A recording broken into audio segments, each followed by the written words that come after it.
Well, welcome to Darlin Stadium on Friday night, September 21, 2018. We got the local Hampton rivalry. The Hampton Crabbers welcoming the Bethel Bruins here for a football game. After a long week of hurricane prep and hurricane undo woo-bay, we're here with the familiar crowd, but it's been a while. Oh, it's been a while since we've had football, Frank. Hampton essentially hasn't played in almost 2 weeks. Bethel with a heartbreaker last couple of days against Warwick, a 20-13 defeat. So they're anxious to get back on the field. And Hampton, of course, they've had cabin fever sitting in the house all week from the hurricane. Yeah, they're interested in getting into the field. They've come in with a huge record late September 0-1. The one loss being to Warwick several weeks ago before our threat to the area by Hurricane Florence, and which shut down the schools. For those of you watching this in the future, shut down the school system here for 4 days last week.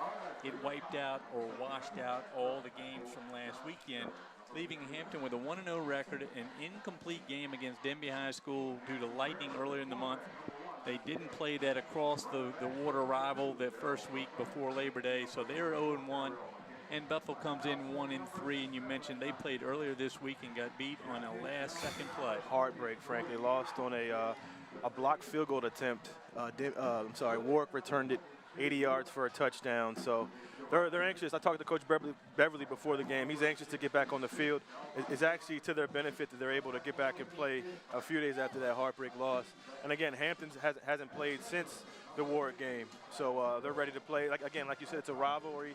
And it should be a good one, Frank. Well, as we come to this game, we haven't mentioned one of the obvious omissions here tonight, which is head coach Mike Smith, the longtime head coach of Hampton High School, the third winningest coach in the United States at the moment, is not on the sidelines again for the Crabbers as they start their third game of the season. Kenny Gilliam, a longtime assistant, I believe 30 years he's been with Mike Smith. A very able coach, and I know, having talked to him a little bit earlier this evening, he is ready to go. I mean, he's a Crabber, Frank. He played here, he coached here. Now he's the interim head coach until Mike Smith comes back. So he knows the system, he knows the kids, he knows the community. He's ready to roll, and he's in a tough spot from where the Crabbers are. Like you said, they haven't played many games. They're 0-1, and they have to make up their game against Denby. But he's ready to go tonight. Well, Hampton, of course, with a long list of very able assistant coaches. Alvis Mann called out of retirement to come back and help Kenny, as Danny Mitchell, the longtime assistant, has stepped aside in the past couple of weeks after Mike Smith was notified that he would have to sit out. This is all related. It's non-football related absence from the sideline. It's as I understand, a pension system requirement. We saw our great stadium announcer Jim Schaffner, who retired from the school system, had to sit out 30 days before he could come back and be the announcer here. So it's one of those administrative regulations, may not make a whole lot of sense when it comes to a football coach or a stadium announcer, but you and I aren't going to solve that problem tonight. No. What we know is Kenny Gilliam, Alvis Mann, and his crew are on the sideline for the Crabbers, and they are anxious to get on the field here and going. Yeah, I mean, the show must go on, Frank. These teams are going to come out to play regardless who's on the sideline. They've been battling for a long time. In fact, Bethel hasn't beaten Hampton since 2012. So, I've said this before. If this is the year to beat Hampton and the right time, this is the time for Bethel to pull out the upset. Well, certainly Coach William Beverly is very excited about his chances tonight. As he mentioned to me earlier, the fact that both teams have a losing record now really matters not when you talk about a rivalry between the Bethel Bruins and the Hampton Crabbers. It's a rivalry in my house as well, as my wife is a graduate of Bethel High School. Yeah, I remember, but it's a good, strong, friendly, and long-time rivalry between these two squads. And, of course, Kenny Gilliam and William Beverly known each other a long time. Well, we did get a chance to talk with the coaches. We're gonna get you those interviews at halftime tonight. As we get underway here, the officials ready to go.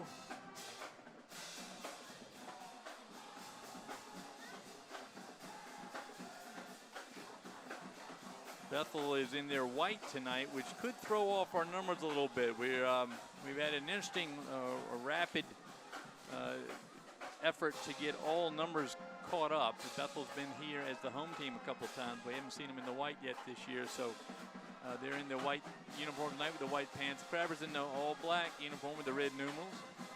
Their kicker this year, Julian Kramer, is going to come out and tee it up there on the 40-yard line. Did I hear that right? He's an Australian?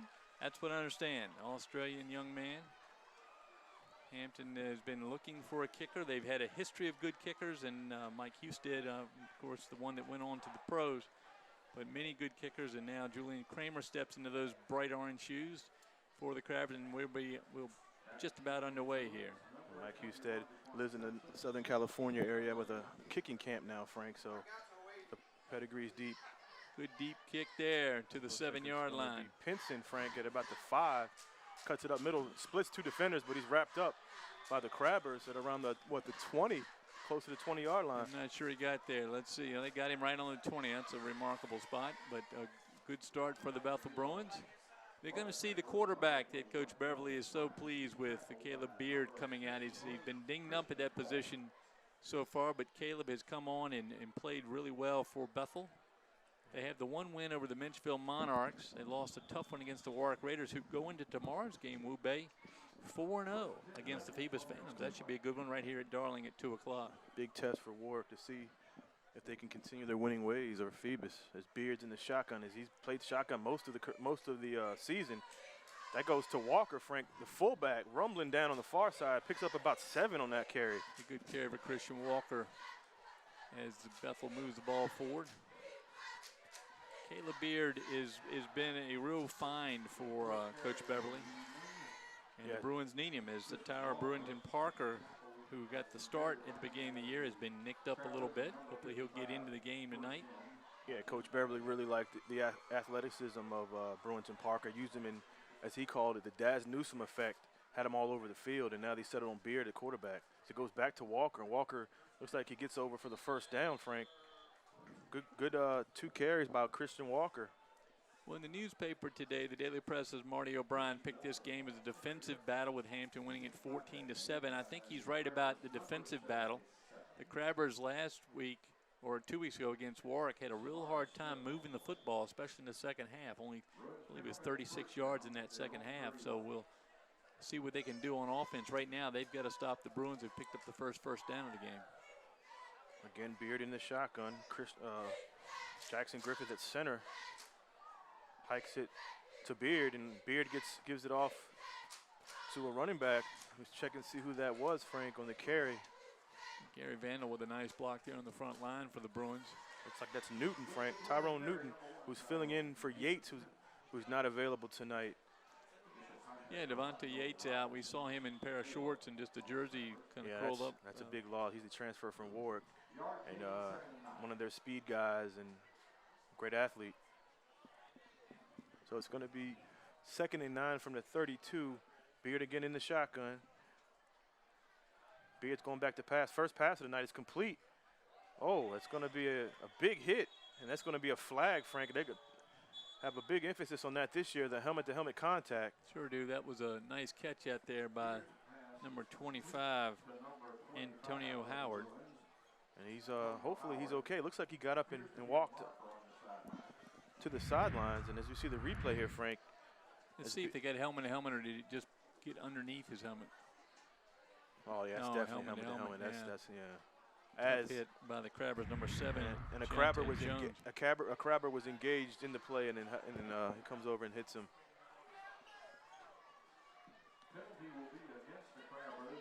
Of course, the officials at every level of organized football are targeting conscious of against the defense. Helmet-to-helmet 15-yard penalty. And leading with first the helmet. down. That time, just a 15-yard penalty for that. So the Bruins move into Crabber territory at the 48. So 1st and 10 from the 48. Beard again in the shotgun. You'll see him in the shotgun most of the night. Back to Walker right up the middle as he carries a couple Crabbers with him, still moving, but he's going to maybe pick up 3 or 4 yards on that run. That time Jackson Griffiths in his line opened him a nice little slot there on the right side of the center. And Walker able to move on through. A lot of Testing. Christian Walker. Testing. Didn't see much of him early in the season. Again, they had Tyra, Bruins, and Parker, and Yates running the bulk of the carries, and Christian Walker, that fullback slash halfback slash H-back kind of player, filling in nicely for the Bruins tonight. It's going to be 2nd and 8 from the 46. Again, Beard in shotgun. Fakes the handoff, and he's going to keep, and he might have gotten a yard on that one, Frank. Nice Hampton tackle. not fooled at all on that. No, nope, they saw that one coming. Orlando Robinson out of his defensive end position was able to haul him down. And that before he actually lost a yard. Good play by Robinson as he stepped in and grabbed the quarterback. So it's going to be 3rd and long as you see the replay here on that last play. Robinson wearing number 64, and you see him hold his spot there and able to haul down Beard. So 3rd and long, Frank. 39 at the 47, 8:45 left in this first quarter. Beard back to pass. It's going to be incomplete. Right off the hands of Bethel's number 80. I think it's pick run. Oh, man, he was open too, Frank. Had some real estate too to run. Yeah, pick run's listed a couple times on the new white jersey roster there, but that's his number. Did you see here? It would have been close to a first down.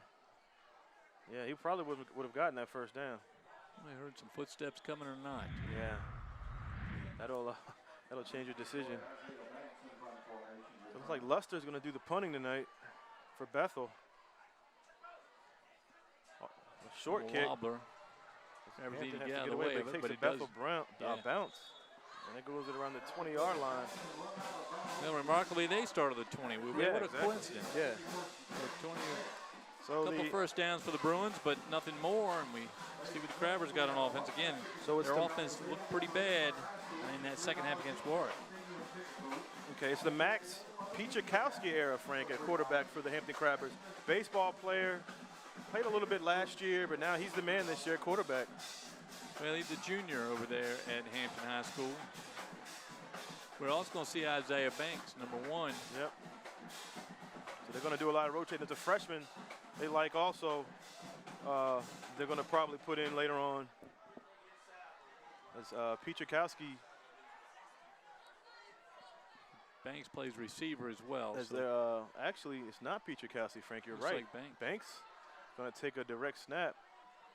He goes in motion. He keeps. He goes to the outside. Has a couple blockers, but good closing speed by Pinson. Jaquan Pinson on a nice play on the defense, number 21, the senior. Had a big game a couple days ago at Ward. Fumble recovery for a touchdown and 2 interceptions. Well, good tackle there, holding the very speedy Isaiah Banks, who's going to see another play at quarterback. And can I lobby that Hampton retires number 1 forever?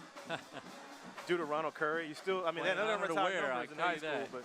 but look at Pinson on that closing speed. Track star too, Frank, on the Bethel track team, and you know they have a few state championships in track, so he knows how to run. Another play by He's running it there. Banks. He goes the same way, and this time he gets close to a first down. Brought down by Bethel, looks like number 18, Brooklyn Graham, on the tackle. So 2 plays, Frank, from on the same side. Looks like the same play. I think so. Kenny Gilliam at the bottom of your screen there, giving the play to Isaiah Banks. You know, Coach Mann back as he comes out of retirement to help out the Crabbers. Woodrow Wilson also there, and of course, Coach Newsom has 2 sons that play. One that played at Virginia Tech, and one is currently at North Carolina, helping out the Crabbers as well on the sidelines. So it's first down and 10 from the 30 at the 33-yard line. Banks. I'm sorry, that's who's that? motion. That's Jones in motion. Little too excited there. Is it Prior to the was it snap. false start? False start Hampton. against the offense. 5-yard Yeah, penalty. He was going in motion, Remains but first I down. believe somebody else was moving at the same time. Can't do that in football. They lose 5 on that, 1st and 15. Kenny Gilliam joined on the sidelines, of course, by Woodrow Wilson, a great Hampton player back in the mid-'70s, won a state title for Mike Smith. Meyer Newsom, you've mentioned. Albus Mann, we've mentioned.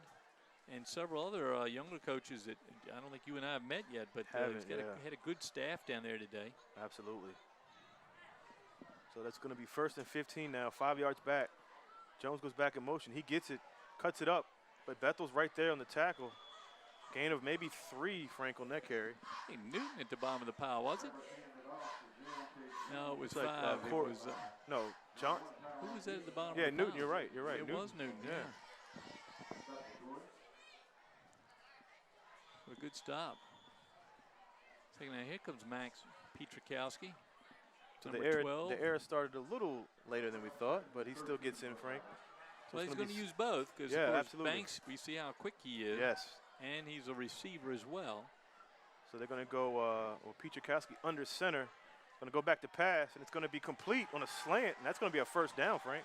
Beautiful pass out there. Nice stop by Jaquan Penson, but not before the 1st down is picked up. His school board member Jason Samuels comes by and visit us. Jason, high five from a school board member. Can't beat that. At the game. Of course, he has a daughter that goes to Hampton, so we know where his alliances are. He's sitting on this side, yeah. So decent crowd tonight, Wu Bei. Absolutely. It's a beautiful night to be at Darling Stadium. 1st and 10 from the 44 after that 1st down on the Pietrkowski pass. So it's Banks back at quarterback.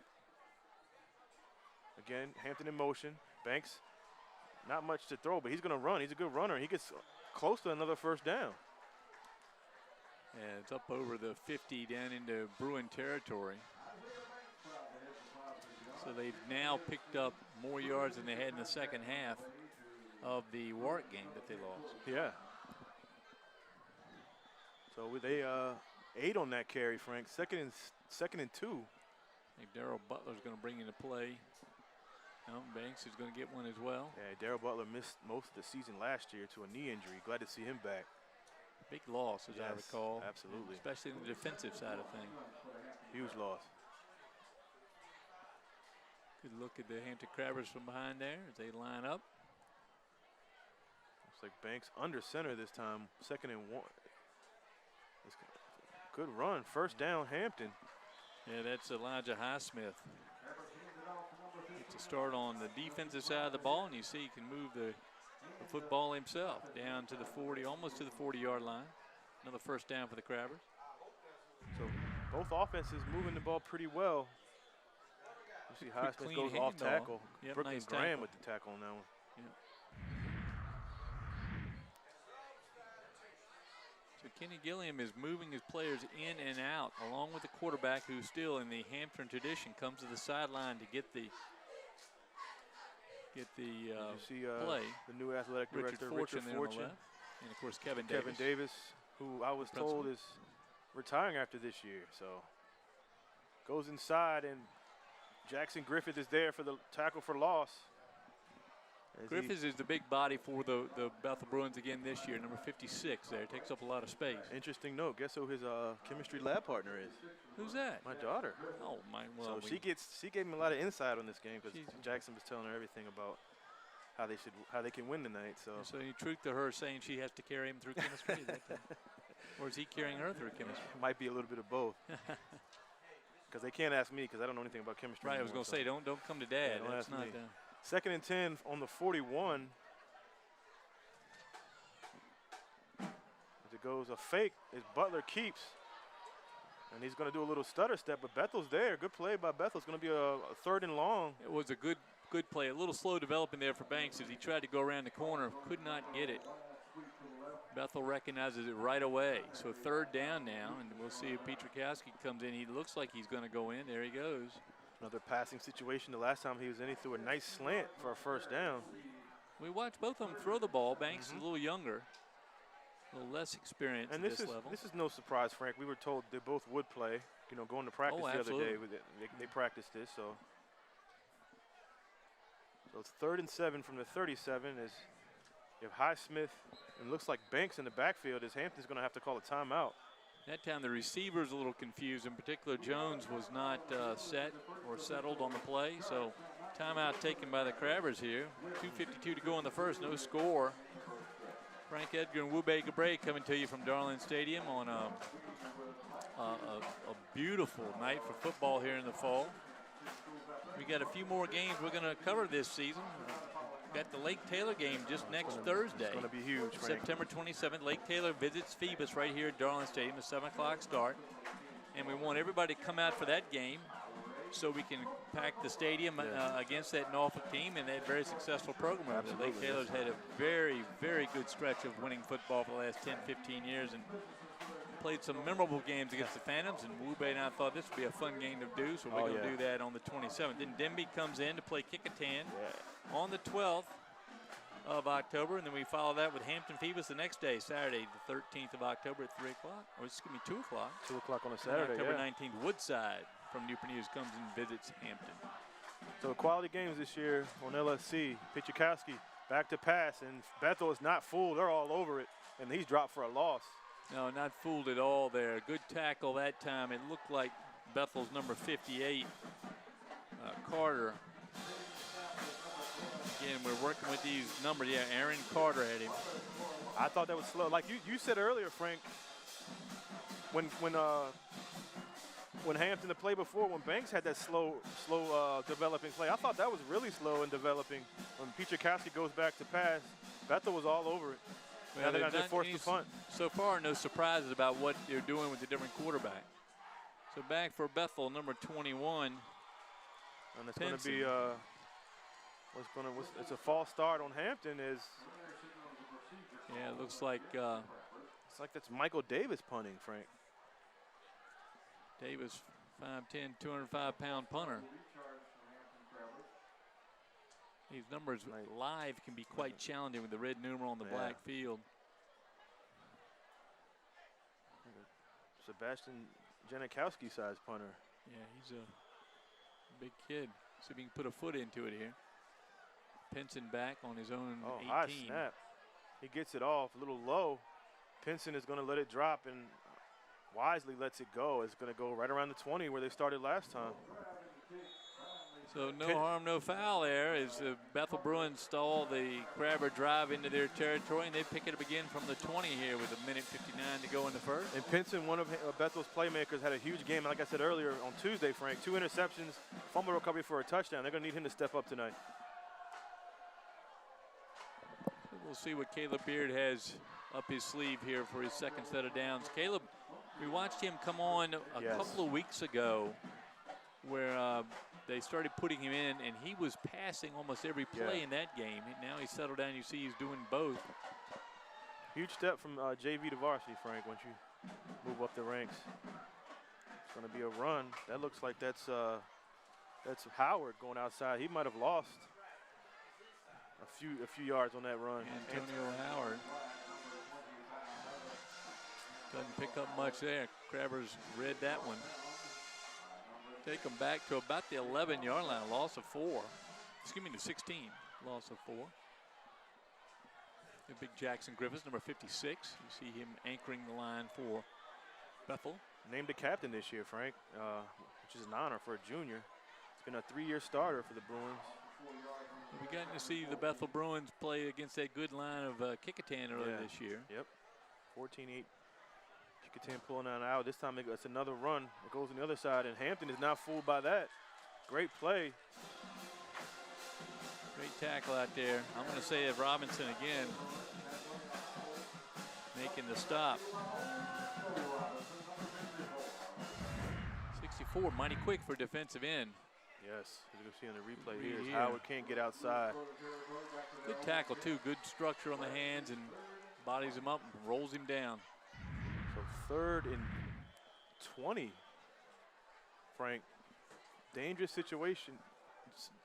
Dangerous situation here for Bethel. They can't afford to get a turnover. It looks like they're going to call a timeout. Well, the cornerbacks, Jones and Jackson for the Crabbers, looking for a pick here, and Bethea back at safety. All keeping an eye on that arm of Caleb Beard. Though Beard, quite a strong passer. Doesn't lob a lot of balls up there. And again, Frank, at the beginning of the year, they had 3 quarterbacks. And it was Caleb Beard, Isaiah Smith, and Tyra Parker Brewington, and they settled on Beard, the sophomore. Smith brought him so much power as a receiver in particular. And tight end, more or and less. Brewington Parker was, can be a running back, he can be a receiver, do a little bit of everything. Yeah. You see, and I know they're glad to have Beard. Coach William Beverly in the huddle, as you joked with him earlier. Played at Bethel, coached at Bethel, played at Virginia Union. Principal at Phoebus for a little while, and now he's back. Yeah, he coaching loves his it. alma mater. He absolutely loves it. Yeah. And, played for the legendary Coach Kaz. Young men have responded very well to him. Certainly very welcoming to you and me when we go out and meet with him preseason. And we don't want to leave when we talk to him. No, we end up staying a long time. Yeah. And I know we take him away from practice, but we appreciate the time he spends with us. 3rd and 19 from the 11. As Beard in the shotgun. They're going to just run the ball and be safe, Frank. Goes to Pinson. Yep, they're going to keep it close. I mean, why not? Your defense is playing pretty well. Don't want to give Hampton anything easy. Good tackle by the Crabbers. Looks like Sean Hassel, excuse me. Extra in there in the name. So Hampton should get good field position, Frank, after this. Well, so far, the Crabber defense has been as advertised. Yeah. And the offense has got to move.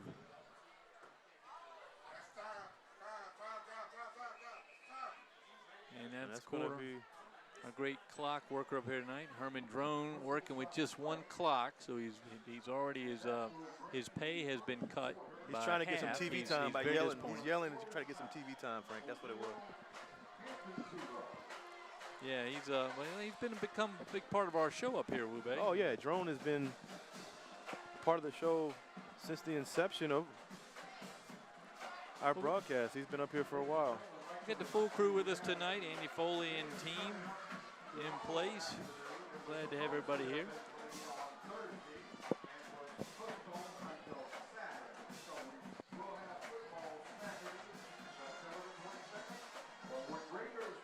So they're going to run the ball down the other end and punt it back the other way. There we go. Our game officials there. Jim Mayhew's crew. He's the referee, umpires Clem Heffron. Bobby Golaski, the head linesman. Lewis Watson, the line judge. Side judge Sean Whitfield, the field judge Skip Perry, the back judge Scott Davis, and the clock operator operating on half scoreboard tonight, Herman Drone. Herman, it will be, as I understand, does sign autographs. You have to catch him as he comes down the stands after the game. He tries not to do it before the game. Get him afterwards. So the punt now from their own goal line.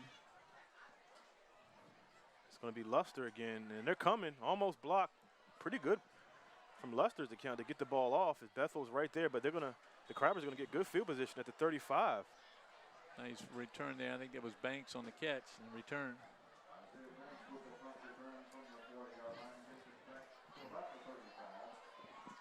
So we go switch sides again. We'll see if Isaiah Banks is going to, no, it's going to be Pietrkowski, Max Pietrkowski back out in a quarterback spot with the Banks, of course, as receiver. So Pietrkowski wears 12, Banks wears number 1. Both about the same height. Pietrkowski may have Banks by a couple inches, but looks at the sideline to get the play. Good field position, again, for the Crabbers. It's 1st and 10 at the 35, as it's going to be a timeout by the Crabbers. So a little more offensive confusion leads to a second timeout. Kenny Gilliam not happy with that as he goes out to stand in the midst of his offense. Talk about what's going on here to require the Crabbers to get 2 timeouts already. Steve Fryer working the sideline. Cameron, as always, bringing us the good shots there. That's what I call Jerry Gammon quality, a great photographer from Newport News that takes a lot of the photographs that you see in the Daily Press. But Steve Fryer is right there in that list, one of our finer photographers around here. He just works his magic with the video camera. You see the field's in great shape. Of course, we had some rain during the Hurricane Florence panic, which Field brought us looks just a very little rain. We want to send our regards to our friends and families and all the people we don't know, but down in North and South Carolina, as they continue to recover from what's been just a deluge of flood water down there. Absolutely, absolutely. So 1st and 10 from the 35. Pichakowski in the game. He gets the handoff to Highsmith, and Bethel again, great defense as they wrap up Highsmith in the backfield. Nothing there, for no room in the end there. Corey Johnson on the tackle for the Bruins. A 2nd and 12. A good crowd tonight. Both bands here tonight. And a decent fan compared to what we've seen so far this year. Yeah. This is the biggest crowd we've had, and rightfully so in this rivalry game. Yeah, it's a rivalry game, and then hopefully next week will be the same with that big game. So it's they loss of 2. It's going to be 2nd and 12 now. Pichakowski in at quarterback. He goes back to Highsmith, and Highsmith goes back on the other side, and this time again Bethel is there. It's going to be a huge third down. Time, on Bethel's Tyrone Newton with the first one to reach him, but he had a stiff arm in the helmet there and pushed back a little bit. Highsmith picks up a few yards. You see the replay here. Highsmith, great year last year, Frank. That time, Newton slowed him up enough so his teammates come over and make the tackle. Pichakowski now in a passing situation. Just feels like one big play, Frank, can turn this game, with both of these defenses playing so well. So it's going to be 3rd and 7. Pichakowski in at quarterback. It's going to be a pass. Pichakowski goes back to pass. It's going to be incomplete, not even close to his intended receiver. That was Jalen Bethea who was the intended receiver, but it's hard to tell if he was throwing to it looked like he was throwing to a spot and not to the receiver. So it looks like they're going to go for it here, Frank. At least they're going to think about it. No, they're going for it. 4th and 7. Why not? Defense playing well.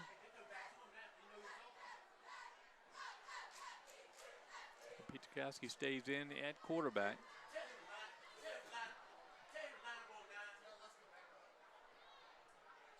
Pichakowski back to pass. He fakes it this time, and he's going to go to pass. He's got a receiver. He's almost in the end zone. They're going to throw a flag. That's exactly right. That's going to be pass interference.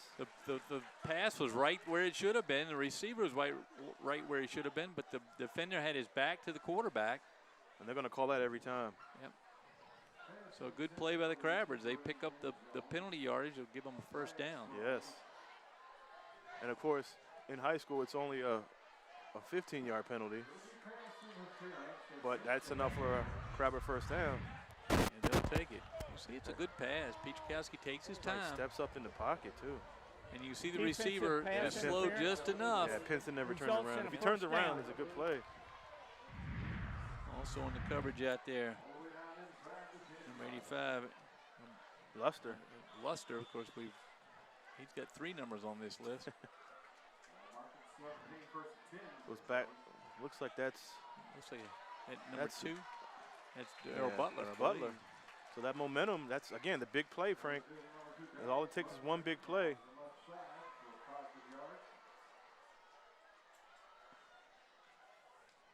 Well, that's a Crabber run right there. That's what they try to do.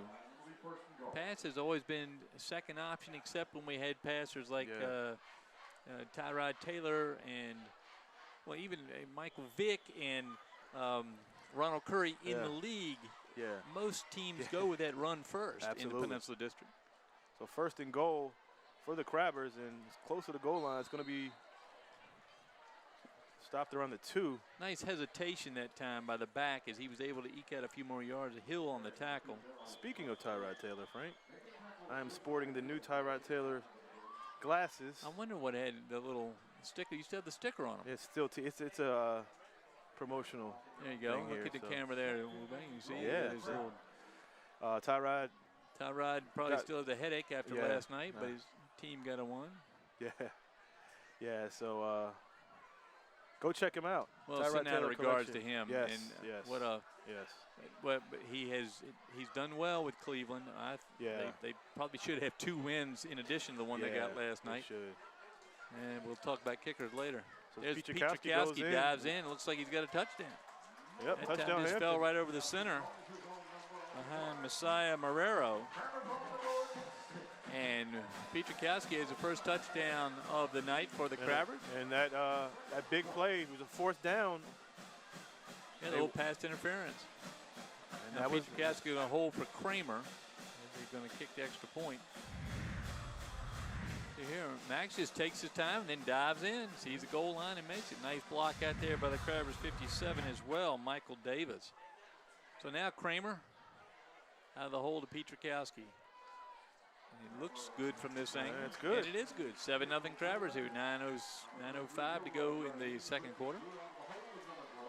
So the penalty is really what hurt Bethel on that play. We played great defense. Just that one. Again, it only takes one big play to change the game. So 7-0 Hampton after the big play under the penalty in the end zone.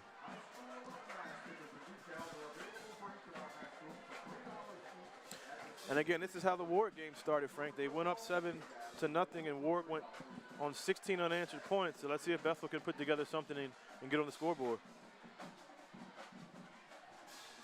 As you see, Xavier Williams, friend of the program, school notes, and he's on the school board liaison, student representative, I'm sorry. So really quickly moving here as Kramer's ready to go. Yeah. He brings those orange shoes. Those Aussies are always ready to go. Yeah, those orange shoes, he even inherited those from the kicker last year. Remember the kicker, Jesus? Jesus. Yeah. Coach had Smith the bright loves shoes. him. Kramer from his 40. Nice kick. It's going to be picked up by Pinson, one of their playmakers at around the 5.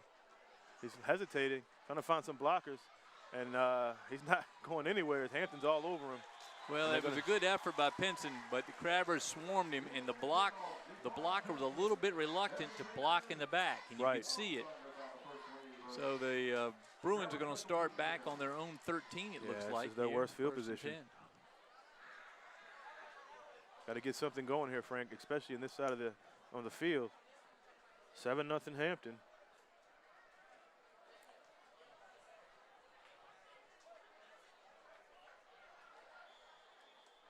Well, there's a good shot of the Crabber sideline. Steve Fryer working his camera magic down there from the home side. Caleb Beard across the field at Bethel. Bethel crowd is still coming in.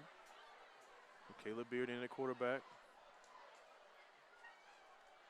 Going to run Howard far side, and Hampton's right there. Good tackle by Highsmith. He said it. Yep, Highsmith with the tackle. I'm waiting for Beard to go to the air. With the night we saw him make his debut, he threw the ball 3 out of 4 plays, and he throws it very well. You'll hear Coach Beverly talk about him. I think he's grown in height since we saw him a couple weeks ago. But he looks like he has grown. He certainly is a stand-up, tall young man and can throw a ball. And I think we'll see Beverly go to the air here if he's going to be frustrated on the ground. Beard going to run. Hampton's all over that run. And nothing that time. Maybe a yard. So it puts him in a 3rd and long again, Frank, another 3rd and long situation. As that was actually Bruins and Parker who got the carry. And it looks like Hampton's Kyrell McKinney in on the tackle. There's Robinson, of course, number 64, Orlando Robinson, who's really been the heart of that organization tonight. So here come the Bruins. Their yellow helmets and their white jerseys. So it's going to be, as Bethel's going to have to call another timeout. Huge possession here, Frank. I think they're going to try to get. They have timeouts to burn here in the second quarter, and they want to be sure to get that one play in and try to get out of this field position disadvantage they're in. Again, Bethel's defense playing well. It's just that one key penalty in the end zone that gave Hampton great field position to get that 7-0 lead.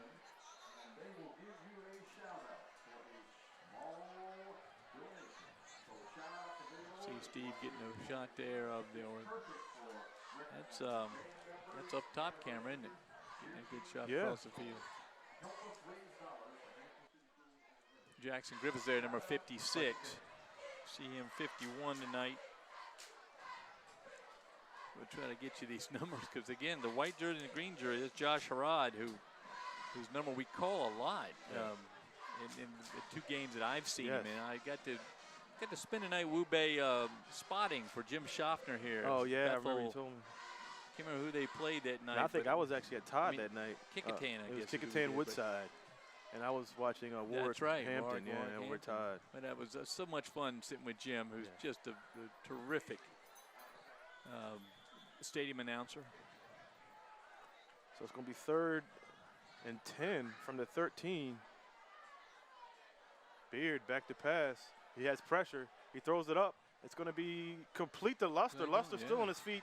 And a great play by Luster. And it's a flag thrown.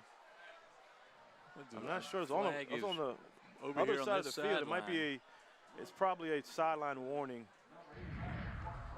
Could be. But great play to give Luster an opportunity to catch it.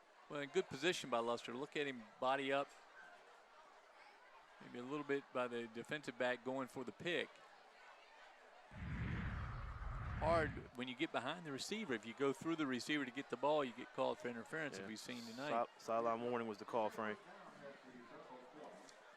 But Jalen Bethea with a great tackle to save a touchdown, because Luster broke that tackle and he was still on his feet. So 1st down for Bethel, as you called it, Frank. Beard, give him an opportunity to throw and he can make things happen. And he didn't have much time there. No, not much at all, as he hands it off to Bruins and Parker. He's wrapped around the neck behind the line of scrimmage. Good to see Bruins and Parker out there. He was hurt last game against Warwick, and shows you how young, springy legs these kids have. He just got hurt 3 days ago, and he's back in the game. Trying to think, that on the tackle, Sean Hassel, it looked to be. Samari Smith was there also.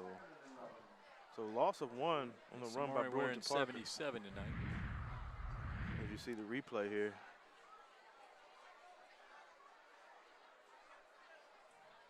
Yeah, wrapped him up very early. So 2nd and 11 from the 39. Beard in the shotgun. And it's going to be a false start by Bethel. I saw that coming. Yeah, well, so did the guy that was false starting. He actually, if he had just frozen for another instant, he may have held on, but that time could not do it. The ball goes back to the 35. Penalties, Frank. Penalties. It's killing the Bruins tonight. Yeah, I was going to say it goes back to 34. That was a 4-yard penalty. One of those rare 4-yard penalties in the book.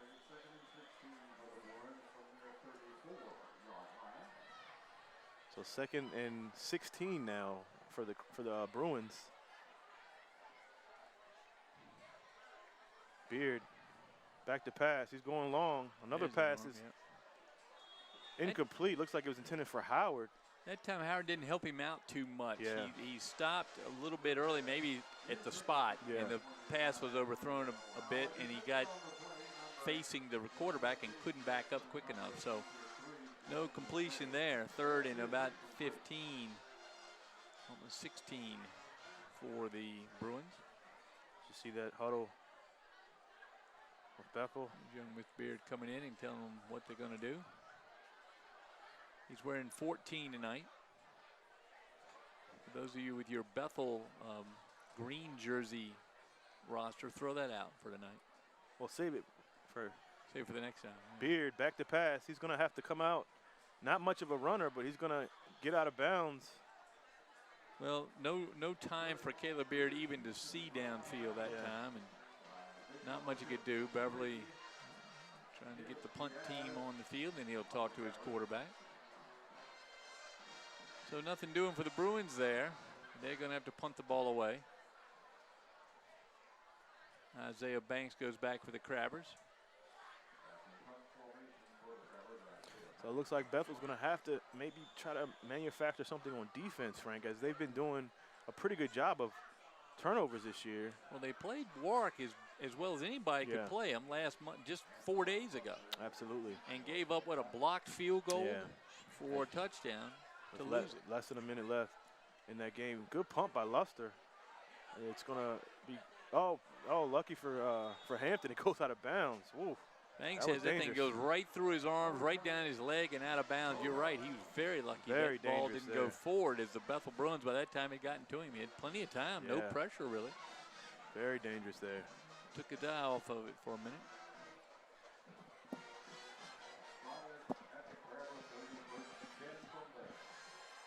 Get another chance, another look at the Hampton sideline. You see Petrakowski out again at quarterback. Looks pretty good in the pocket, Our Frank. old friend here. It's here at every game. Huge Hampton supporter, isn't he? Been around for a long time. So first and 10 from the 30, Frank. Crabbers holding on to a 7-0 lead. It's going to go to, it looks like that's going to be a flag. That's going to probably come back as a hold. Well, it's a flag, I should say. I'm not sure if it's a hold. That was the Crabber number 7. It is a hold, Frank. Jones. It's going to come back. A little bit slow developing. That play is supposed to be a quick hit.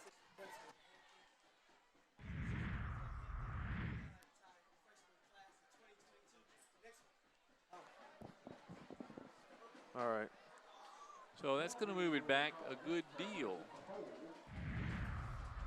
So the hold in the backfield moves the ball back to the Hampton 15. So huge first penalty. and a lot. Going to be first and 25. Let's see what Hampton could do here. Again, just like Bethel, Hampton has to be careful in this field at this field position. Good shot there, Max Petrakowski. It's going to be a run by Highsmith as he gets about 5. So second and 20 now. Griffith's line and into the linebackers, but brought down there sharply on the 21. Hit that hole very quickly. Yeah. Turnover will be what the Bruins could need. Pretty much what they need here, with Hampton playing ball control in this first half. As you see, second and 19 now from the 21. Petrakowski looking around, wiping the sweat off his hands on that towel. It's a little muggy out there tonight. Going to go back to pass. Good fake as he fools the camera crew. And it's going to be intercepted by Pinson.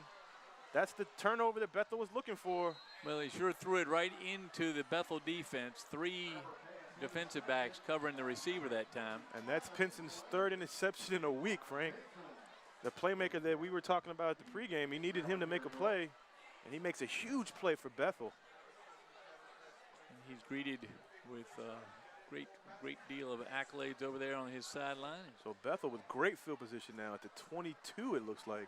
And that's the break you're talking about. I called it. I said they needed a turnover on defense, and they got it.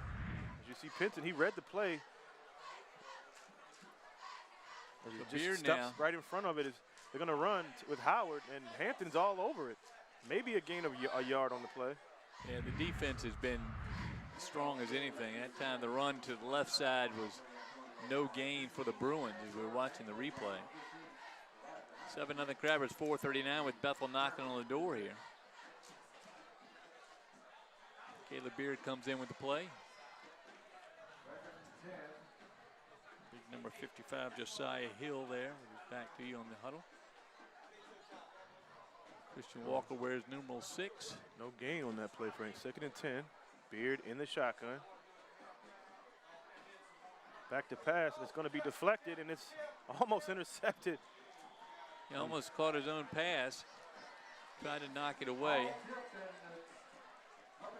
Crabbers number 55, Fetty, as they call him, Adeem Bagley, with the tip and the near interception. The Bruins not getting any mileage out of this good field position. Is this 4 down territories, which you have to ask yourself? Samari Smith there, number 77, with the major grill on the front of his helmet. I love those mouthpieces. Beard back to pass, has a little bit more time this time, goes in the end zone. That's going to be incomplete, intended for Isaiah Smith. Not even close, and let's see what Bethel does here. I'm sure they'll go for it. Smith, I think, slowed him up a little bit. That was the contact coming off the line. The Highsmith, or it was a Hassel. I'm sorry, Sean Hassel's the one that kind of bumped the receiver and slowed him down and couldn't get to the ball. I think the pass was where it was supposed to be. The receiver hadn't gotten there yet. Slow developing, as a lot of other things have been slow tonight. Is just like Hampton, Bethel's going to go for it. 4th and 10 from the 22. 4:03 left in the half.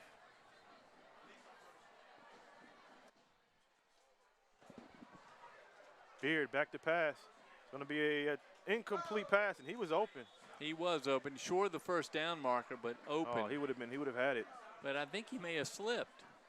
Yeah, as he took the cut. He didn't get a sharp cut.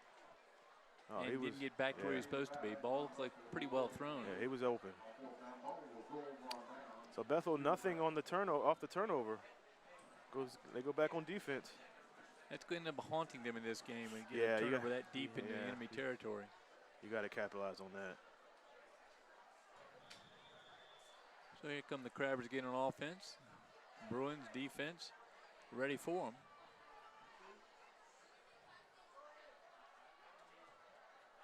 See what they go at quarterback. Like Banks in the backfield. Isaiah Banks will get a chance to run the offensive machine here for the Crabbers. Banks, not much of a passer as Bethel's there. And not much room for him. Bethel's number 50 right in there. Jaden Williams. Number 58, Aaron Carter. Jackson Griffiths up front. No gain. Well, actually, they lost a yard.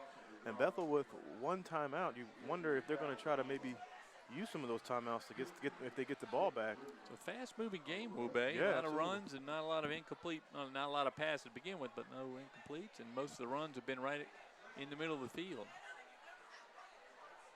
Austin Smith, number 23 for the Bruins in the front line now.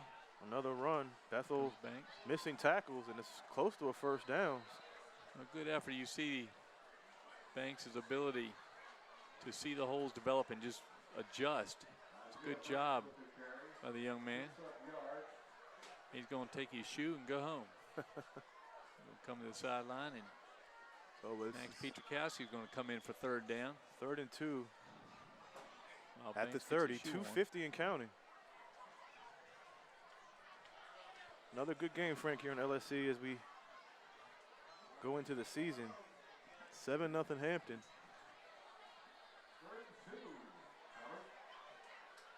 Pietrkowski in the shotgun. He's going to keep, and he is going to get the first down with no problem. It's going to be a flag. That might.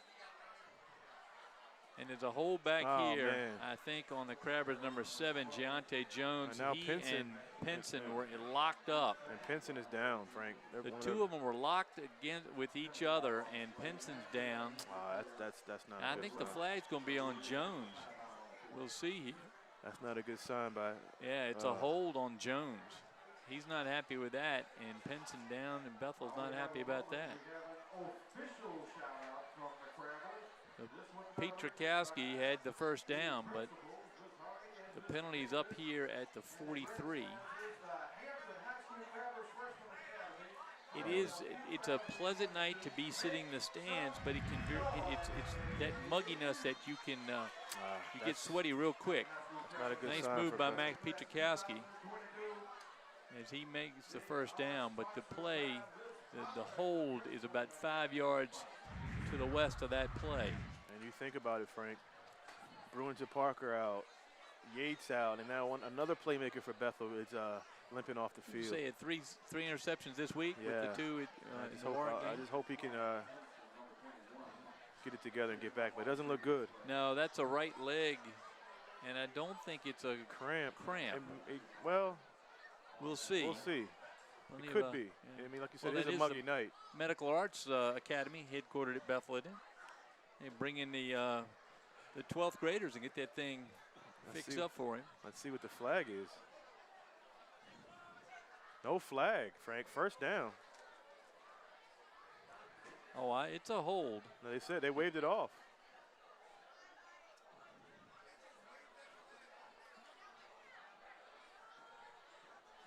Some confusion with the officials here.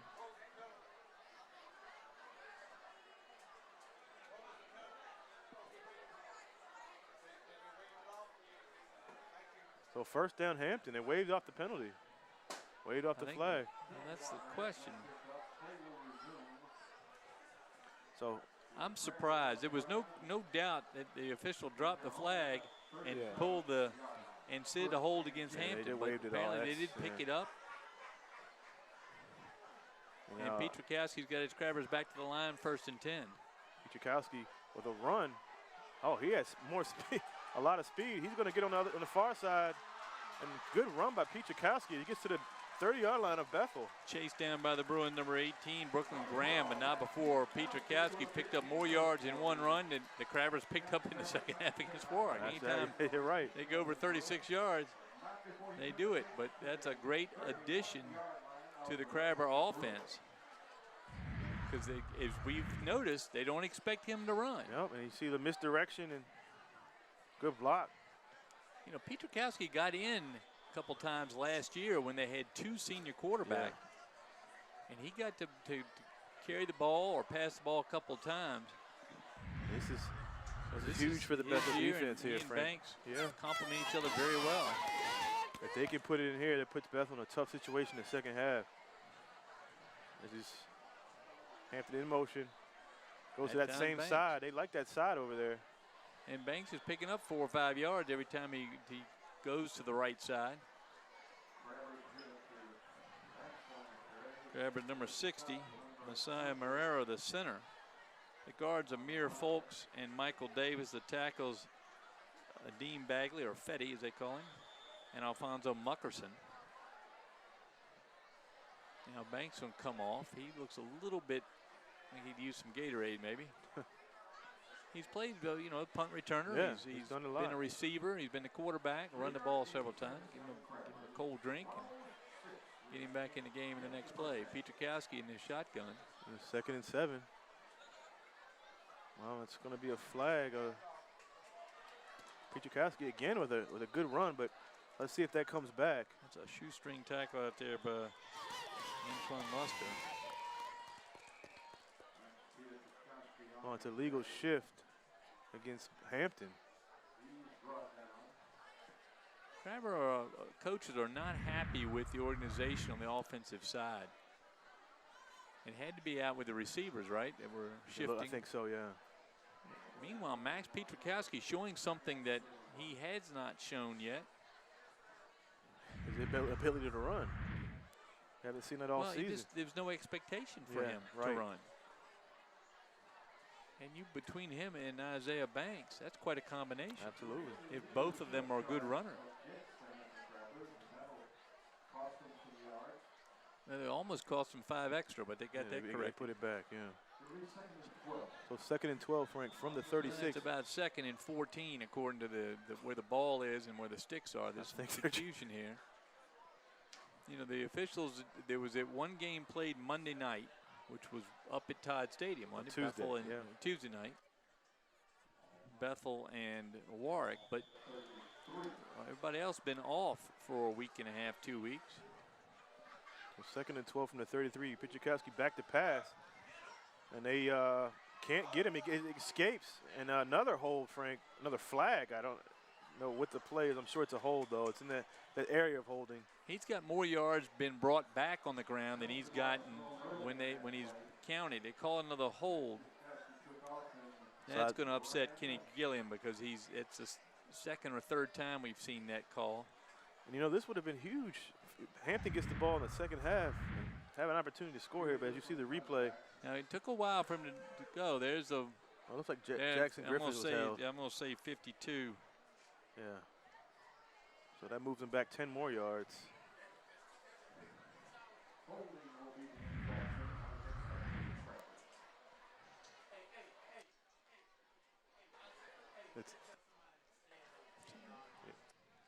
So it's back now to the 46.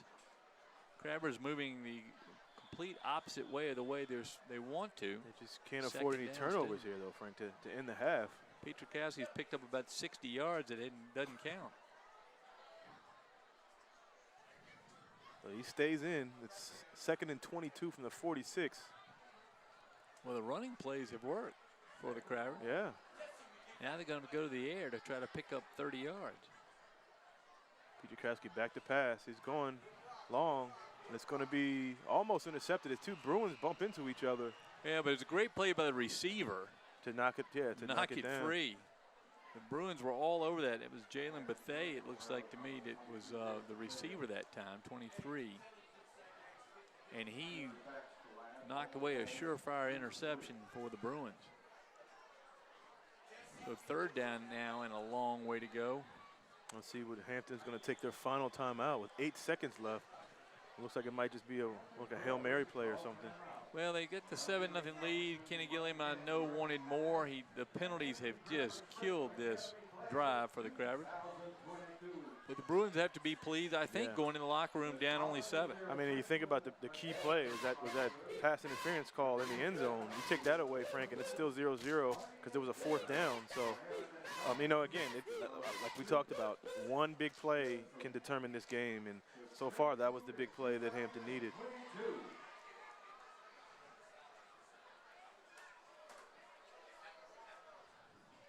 As the teams huddle up on their respective sidelines, we know we got another game coming up next week. What night's that? That's a Thursday 27th. night. Thursday the 27th. Lake Taylor comes in. The Titans, right? From the Eastern District. Phoebus plays tomorrow, plays Warwick tomorrow. So 2 undefeated teams. Phoebus, what, 1-0? Phoebus is 1-0 as of right now. After we're in week 5. After 4 weeks playing football, yeah. They're 1-0. They too lost a game to the Lightning. And had a game, A couple of games. Well, they beat Denby, and then they had 2 games that have to be rescheduled. 2nd and 22 now, Frank, from the 46. 8 seconds left in the half. I've seen crazy things. Let's see if we can. Pichakowski back to pass, and that's going to be well overthrown. And that's going to it's only 1 second left. Herman Drone, the observant clock keeper down there. He must be a Crabber alum. They're going to go have a 4th down play here. That ball a little underthrown. I just hope Penton is able to come back. And for Bethel's sake, they've just been snake bitten by the injury bug. There's a little rust on the Crabber side tonight, just a little disorganization, which, you know, when you haven't, what would you say, week 5? Yeah. And in week 5, this is really their first game won on a decent night. Right, absolutely. And then 2 on a, here at home. Yep. So this is kind of their first game, first or second game, and it looks like it. And they've had a week off. I think they're going to take a knee here or run it. So it looks like, yeah, they're just going to kneel. A knee, and that's going to do it for the first half. So the Hampton Crabbers lead it 7-0 as we go to halftime here, Friday, September 21, 2018. We'll be back with you with some interviews with the coaches and the second half. Stay with us. We're back here at Friday Night Football, Friday, September 21st, 2018. We are here at Darling Stadium in Hampton, Virginia, watching the Hampton Crabbers and the Bethel Bruins in a tight one here. The rivalry game, it's 7-0 Hampton. A game that we thought would be pretty tight, considering the way both teams have been playing so far this year and their common opponent in terms of Warwick and how Hampton played against Warwick and how Bethel played against Warwick. So this second half is going to have to be, Bethel with, they have the turnover battle. They just weren't able to punch it in on the inside the 20, and then the big penalty for Hampton to get that touchdown. Well, severe blow, I think, to Bethel not moving that interception, made it the 22 of Hampton into the end zone in four plays there. That disappointing, and that probably cost them the difference here, the 7-point difference. On the positive note, what are you seeing out of Bethel that you like? The defense. The defense is, again, with the exception of that one penalty in the end zone, Pinson with the interception that we talked about, the defense has actually held their own. Like you said, Hampton actually looked better running with their 2 quarterbacks. But Bethel's defense, and if they can get Luster involved, Luster had that nice pass play on the far side down the sideline. If they can get him involved, and if Bruins and Parker can come in and provide a spark, then they have a chance. But Hampton's defense has been playing well, at the same time. Yeah, the Hampton's defense playing extremely well, I think. And the question is, what is Bethel going to do to change their look on offense and get Beard in a position where he can either run or take his time and find an open receiver, because he hasn't had a lot of time the shotgun has been his starting position every time, and it limits his running ability a little bit. So we'll have to see if Coach Beverly of the Bruins has come up with something, a different look on offense to see if he can confuse what has been a very strong Crabber defense. Well, the good thing for Bethel is they know who their quarterback is. It's Beard now, barring injury for the rest of the season, so they can rally around him. You know, versus at the beginning of the year, like we were talking about, they had 3 quarterbacks. So now Beard, if he makes a mistake, he won't hang his head too long, and they know that he's going to be able to come back in and try to correct that mistake. So he's young, he's a sophomore, and again, like I said during the broadcast, I mean, you know, it's a big difference from JV to varsity under these lights. So he's doing a pretty good job, though, you know, with the adversity of this young team, and we'll see what happens in the second half. Well, his counterpart, Max Pietrkowski, has played a very good game. I said he probably would be up close to 90 yards in rushing, but for 2 holding penalties, it took back at least 50 yards off of him. Yeah. He's shown the ability to run the ball, and he's shown some good patience in the backfield. In that one where there was a hold in the backfield, he showed plenty of patience as he looked downfield and then decided to run and maneuvered his way out. So he's showing us something that we didn't expect, and that's got to be a positive for the Crabbers. Yeah, another thing that we didn't expect is him to run. I mean, like you said, he ran. We knew he could throw. He had a couple opportunities to throw. He had a couple of receivers that he missed, and the 1 interception. But, you know, like you said, the misdirection runs were definitely a surprise. So the team's now in their final huddles with their coaches. Kenny Gilliam in his second game as the acting head coach of the Hampton Crabbers. And you always think, Frank, is it rest or rust? You know, depending in Hampton's case, by them being off so long, did they get enough rest, or are they rusty? In Bethel's case, they played a few days ago, so did that help them or hurt them in terms of are they tired, are they worn out from playing a tough Warwick team? So we'll see in the second half if Bethel still has some legs left to finish this game off. Well, absent any injuries we don't know about, I've got to say I think Bethel is sharper now, having played on Tuesday night against Warwick. Was it Tuesday or Monday? Tuesday. Night, yes. Yeah. So they played that game. I think they're a little sharper. They're a big team this year, big physically and strong, and I know Coach Beverly gets them in the weight room, and they seem to be in great shape. So I think they're in good, you know, as long as absent any injuries, and we know Brewington Parker has suffered one. Now we'll see if the Crabbers what they can do with the kickoff here is they get the second half kickoff. I want to thank Linda Bump and the Morelli and the Bump families for the food that they brought out for LSC 48 tonight. Thank you so much. And, of course, our great crew. Andy Foley, Renee Camden, Krista Campbell, Matt Buckwalter, my great nephew down there. And, Randy Begoli. Alex Begoli and Nathaniel Braxton as well. Good staff here. And you guys were joking about me earlier at halftime. What, eating all the food? Eating all the food. Yeah. Brought by the Bump and Morelli family, is that right? That's why I definitely have to thank them. Wube needs to send a thank you note for all he consumed today. You know, I'm on a diet, so I don't want to say it too much. That's right. I'm going to say your wife's going to be upset at you. She always brings you up. There you go. Here's the Crabbers going to take it at the 23-yard line. Looks like one of the Hampton players, maybe the knee was down. Yep. So Pietrkowski is the start at quarterback. It was Banks in the first half. Now Pietrkowski in the second, but he's got Banks right to his right there. Let's see. Looks like Pinson is back in the game, Frank. Good sign for Bethel. Very good 21. Sign. He went down. It looked a little scary, but got some treatment at halftime, and he's back out there, the playmaker for the Bruins. As Pietrkowski goes in the shotgun, they go handoff. Looks like that's Highsmith. Cuts upside. Up in the inside and gets maybe 3 on the play. Well, good movement, even dragged the Bethel defender. I take that back. I'm sorry. It was Jones on the carry. I apologize. It looked to be Bethel's 40. Here's Christian Walker. Here's Pietrkowski back out. So the Bruins doing a pretty good job that time. Let's see if they can do it here on second down. Jones with 3 on the carry. It's going to be 2nd and 7 from the 26. Oh, it's going to be a false start against the Crabbers. Well, the Crabber offense has been very shaky as far as organization so far tonight, and it's mainly been the receivers trying to get the right number of receivers. At one point, they had 13 players out there. Well, again, Didn't Frank, break the huddle, but they had 13 players because you saw 2 receivers run off. again, they played, what, a game and a half? Yeah, So, this I is mean, early season mistake. And us being in week 5, so. Well, and of course, I was listening to a group talk before the game talking about the beach teams got to play last weekend.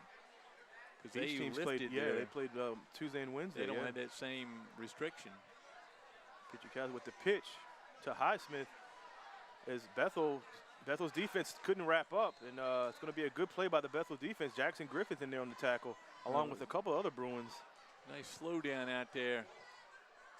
Try to spot that number. That's 18.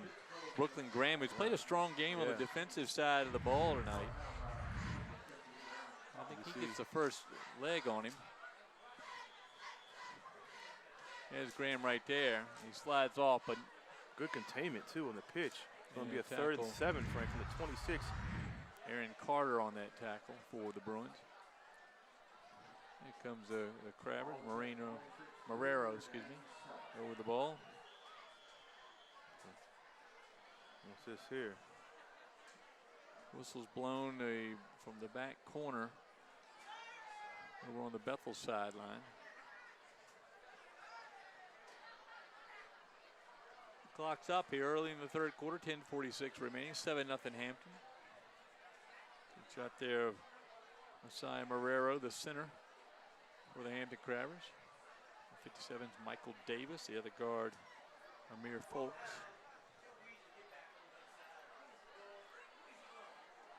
Christian Walker, number 6 there, is back to us for the Bethel Bruins.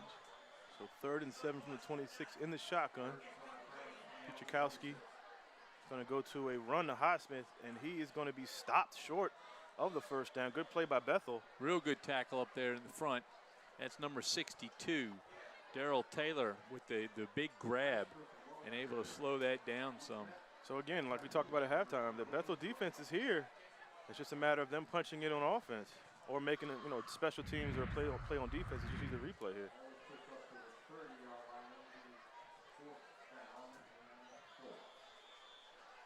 As they spread Bethel out, they try to get him. Taylor with a big claw there. Stop that. Here's the punt for the Crabbers. Decent punt and across the 50. He's going to pitch. Bethel bounces. They're going to have decent field position, Frank. It checks right about the 44-yard line. 1st and 10 for the Bethel Bruins. So Bethel trails at 7-0. We were talking right when we came out the second half. Were we going to see a little different look from the offense? We're going to see that now as Caleb Beard brings his club out.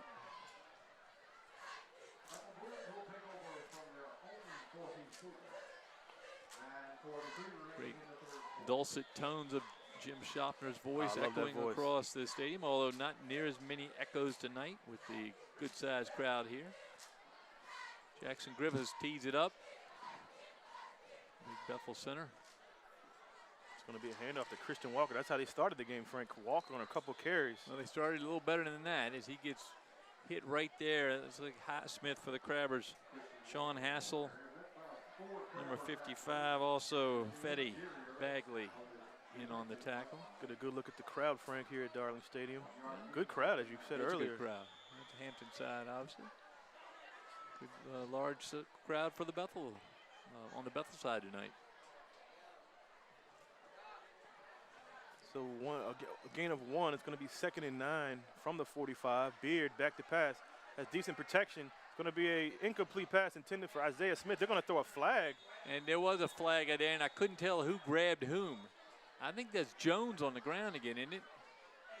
Jay Jones, yeah, number 7 for the Crabbers. I think he's going to be called for the pass interference.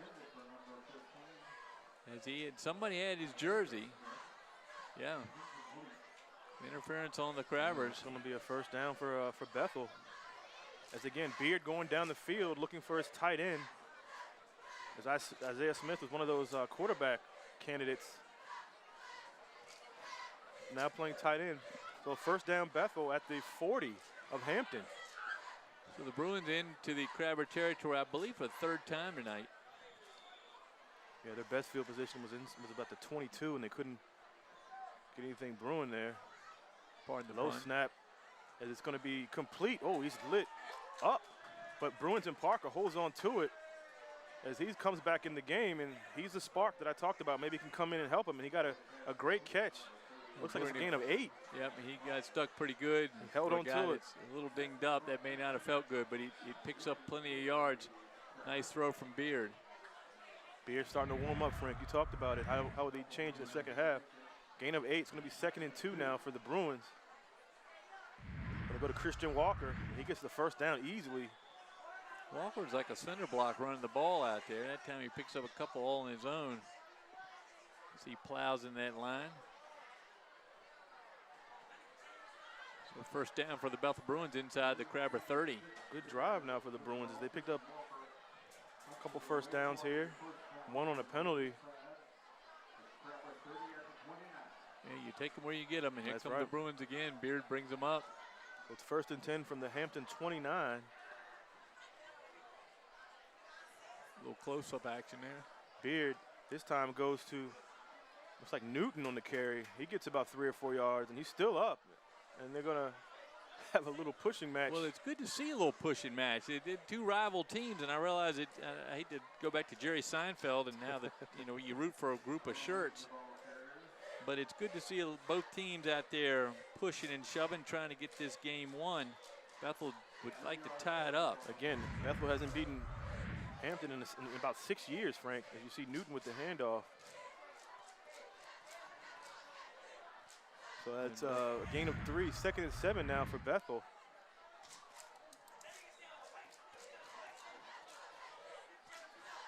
Beard back to pass, and it's going to be picked off as he threw it right to the defender, and he has room down the sideline, and it's going to be knocked out of bounds as that was a bad pass by Beard. Now right in the hands of Crabbers, that number 30. Number 23 for the Crabbers, that's Jalen Bethea. Yeah. The safety with the pick as he looked at right into his hands. So big turnover now by each of the quarterbacks. Huge turnover, Frank, in the red zone. As you see Beard going back to pass. And he was looking. Looking towards the corner and not to the safety. And that time the safety stepped right in front, picks it up. Huge play, huge play. Brings it back. So the Crabbers first down and 10 from their own 42. So 2 turnovers, 1 on each team, as that was a costly one as Bethel was driving. Had a good drive going. Jones to the left there, as you see on the screen. Banks now at quarterback for the Crabbers. He's going to run it himself. And he gets a good pickup. Well, it's a great tackle by the Bethel Bruins. Number 10. Corey Johnson, who may have saved a much bigger run. Yeah. You wonder why you do certain exercises in the gym when you're a football player. So when you can reach up with one hand and try to grab a shirt or grab a belt and haul them down. As you see, that time you just put your arms over your shoulder and slide down and grab the ankle. Good play. Pichakowski goes back in, he fakes the handoff, and he gets another first down. Great play. Well, he is showing something that he has not shown yet. You were at the Warwick-Hampton game. Did you see him do these runs like this? No, he didn't have enough time. The offensive line has gotten a lot better. He had very little time to get away. Kenny Gilliam was quite pleased with their practice this week. Felt like they came together after those 4 days of being off. They came together very well. He's going to take a breather as Pichakowski and Isaiah Banks comes in. Rightfully so. Interesting to see his statistics. He's got to be up close to 50 yards now. And of course, Banks not the passer as Pichakowski is. But let's see if he goes into a pass as Hampton goes again into the shotgun, and it's going to be another run, another design quarterback run. As Bethel's there, he attacks him behind the line of scrimmage. You see how quick he accelerates. Banks accelerates very quickly up into the middle there. That time doesn't get any yards as the Bethel defense closes quickly. See, quick jet there. Actually, How in the world is that ball spotted on the 40? Almost a face. No, they gave him forward motion or something? No, they gave him backwards motion. They took 2 yards away. That ball was, you see the X right there next to the ball. He was 2 yards downfield. 2nd and 10 from the 40. Pichakowski, and they're going to go back to the run. Highsmith picks up a decent gain. It's going to be another huge 3rd down here for the Crabbers. As Nice again, run Bethel by- defense playing pretty well. Yeah, nice run by Highsmith. Just getting those legs up and going, even though he's dragging a defensive lineman behind him.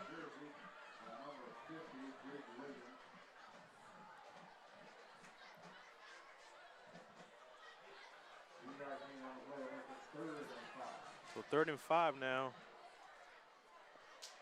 from the 35.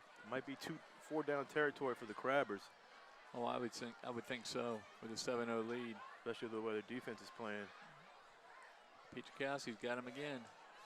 3 left, 1 right. Might be another quarterback run. As he's going to go inside, and a couple missed tackles. And Battle. And, Battle, is that? Yep. No, that's Butler, that's excuse me, Butler, Darrell Butler. So Bethel was in the backfield, but Butler escapes 2 would-be tacklers and gets a 1st down for Hampton as they drive inside the 20. Well, Pichakowski kind of gave him a shove, pushed him through the hole there. Good run by Butler. 5'6", 153-pounder. As you see the replay. A little pat on the back and then off Yeah. through the hole. Good Nice blocking as well. downfield. Yeah. Pichakowski brings him to the line again. He's in the shotgun, and the receivers once again are all confused. No, timeout by the Bethel They weren't ready. Bruins. Crabbers showing 3 left that time. Spread out a lot more wide than they had been the play before. So timeout, Kenny Gilliam's going to go out and meet with his offense as he's seeing a little bit of a sustained drive here. As you see Hampton in the huddle here with Coach Gilliam. And meanwhile, on the other side, William Beverly talking to his defense, saying, let's try to slow this train down. They've done a good job, 7-0 Crabbers. Hampton Deep in the driving third now, quarter, 1st and yeah. 10, yeah.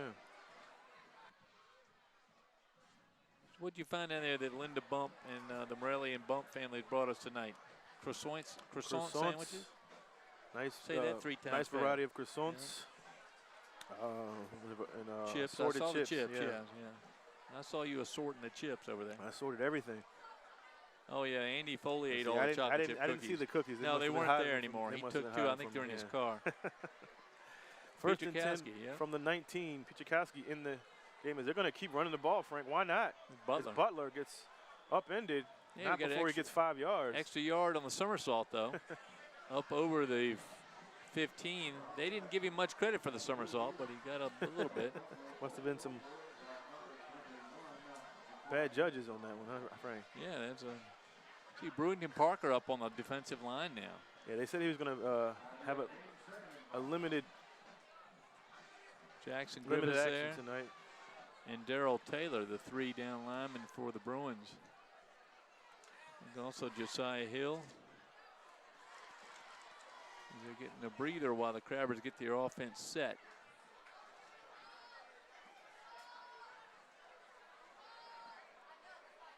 Pichakowski's going to keep. And not much there. Another flag. Let's see what this is going to be about.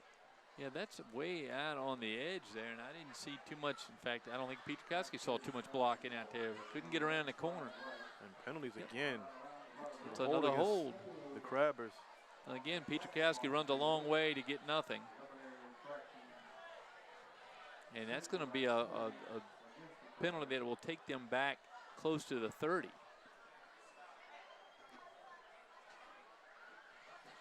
So many holds on the Crabbers tonight have cost them major chunks of yardage. That time not that much yardage, but it pushes them way back towards the 30-yard line.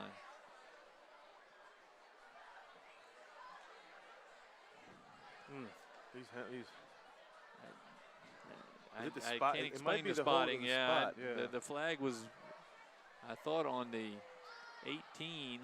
Put you back to the 27 now. So 2nd down again. So it's going to be 2nd and 16 from maybe the 29.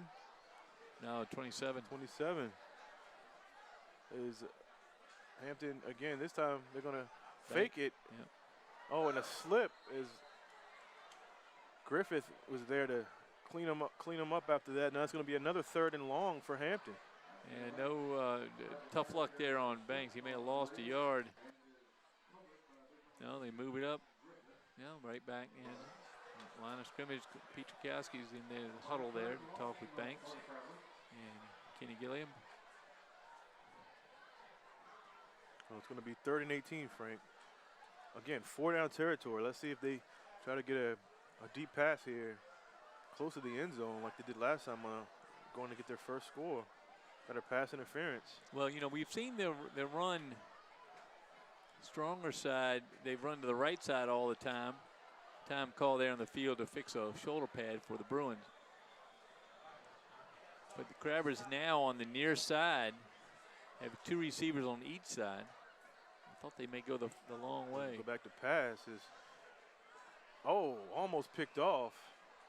Well, again, he throws it right into where there's 3 defensive backs. That time well played by the Bruins, number 18, Brooklyn Graham, who's played very well on defense tonight.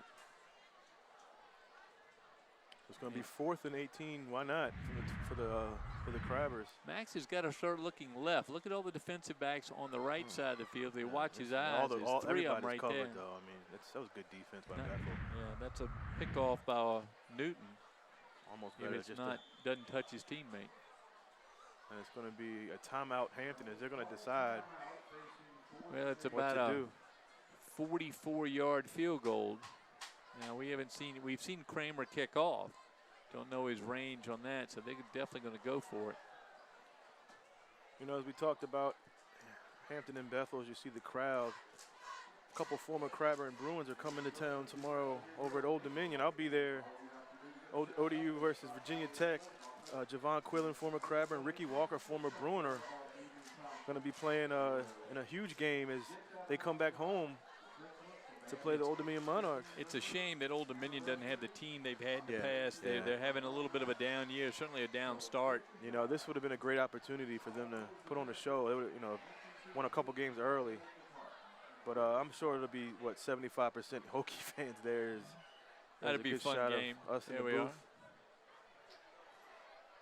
we booth. are. I'm heading up to CNU tomorrow. Are you? Yeah, I'm going to go see the captains. Okay. Play their first game that I've seen this season. Looking forward to that. Great facilities up there. Yep, it really is. The Pomoco Stadium, I think it's Stadium. And it's a wonderful place to see. And it's what time's the Tech game tomorrow? 3:30. 3:30. Yeah, the captains play at 1. Hopefully the weather will hold like it is tonight. Petrikowski back to pass. It's going to be incomplete. He had two receivers over there.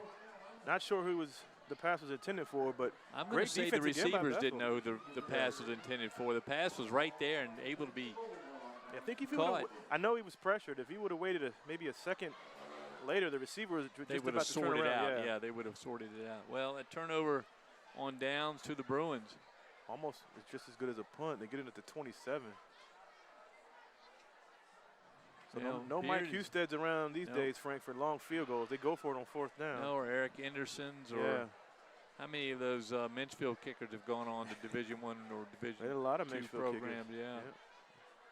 Remember one kicker, I can't remember his name. He kicked a 52-yarder a few years ago in the high school ranks. Beard back in the quarterback, fakes the handoff. He's going to throw it to Isaiah Smith, and Hampton's all over it. Maybe lost a yard on that play. I think he did. Isaiah didn't have a chance there as the play developed slowly, and not enough receivers downfield to pull those linebackers back. I would say try to, as you see. There you go. LSC, the first time we've been on the visitor side, Frank. Yeah. As you see Steve Fryer on the Bethel Bruins sideline. Get that newfangled camera over there, doesn't he? Oh, man, yeah. He's wireless. He'll probably get on those buses, watch him. I would try to take a shot here, maybe Luster going downfield. But they're going to run. Walker by his bulk. Great shot there. William Beverly talking to his quarterback. Good shot there, Beverly, and his young quarterback. I mean, I would say maybe try to go deep to Luster's their big-time receiver. As it's less than a minute now left in the third quarter. Still 7-0 Hampton. We knew this game would be close, Frank.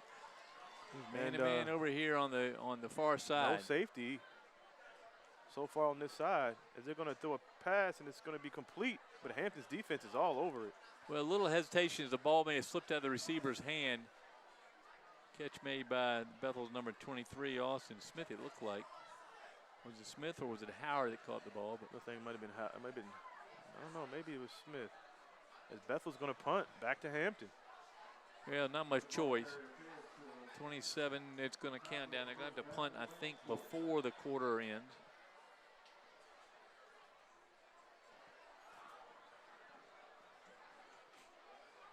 There's Steve Fryer. A shot of the stick holder there.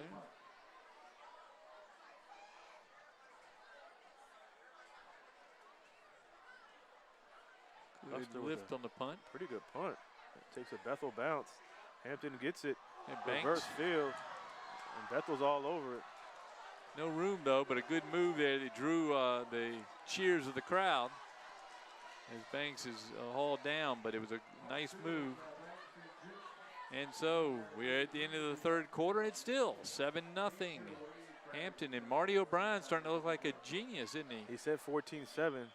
He said defensive matchup, and that's what we've seen tonight. I think we're somewhat of geniuses too, Frank. We predicted all these games would be close this year. No, not taking any credit or anything, but and so far we did our game. Kickintan and Bethel was a one score 14-8, yeah. And now we have a 7-0 game here. Did you say running clock at the beginning of the year, Frank? I thought it might be one way or another tonight. Yep, I did. I thought tonight might be one way. I thought if one of these teams was going to break out. No way.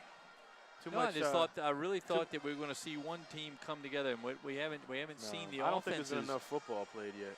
We're arguing like we're back on our podcast, but we're not going to. Yeah, we got to do that. Lake Taylor at Phoebus this Thursday night. That's going to be a good game because Lake Taylor's putting up some points. Now I will say this: Lake Taylor put 49 on Maury, and Maury is historically a great 49 team on Bethel. So Phoebus historically known for their defense, so we'll see which way that sways, but that's going to be a great matchup. As Lake Taylor, top state contender in the Class 4, and Phoebus is a top contender in the state area for Class 3. So we'll see how that game turns out.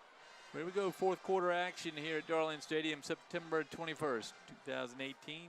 Wu Gabre and Frank Edgar with you tonight. Max Pietrkowski with the ball. Now Bethel definitely needs a turnover here to get something going. Pietrkowski's shown us something tonight.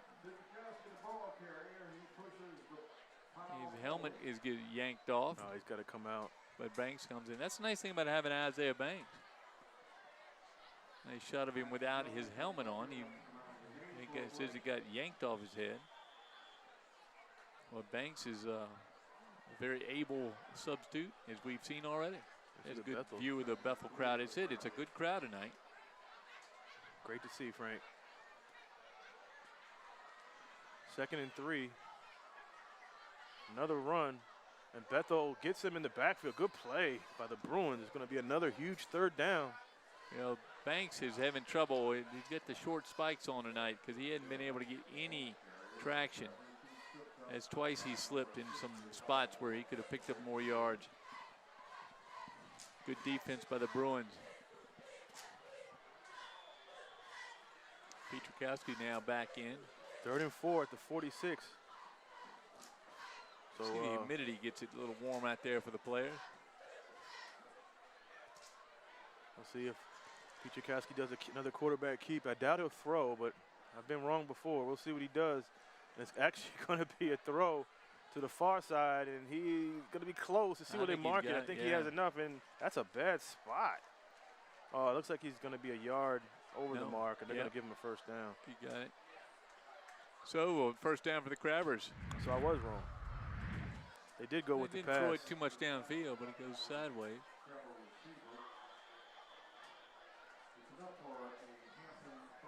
That was a huge third down pickup by the Crabbers. There's this 10 minutes and rolling. And all they want to do is run this clock. As when Herman Drones and I were talking, it was a very short first half.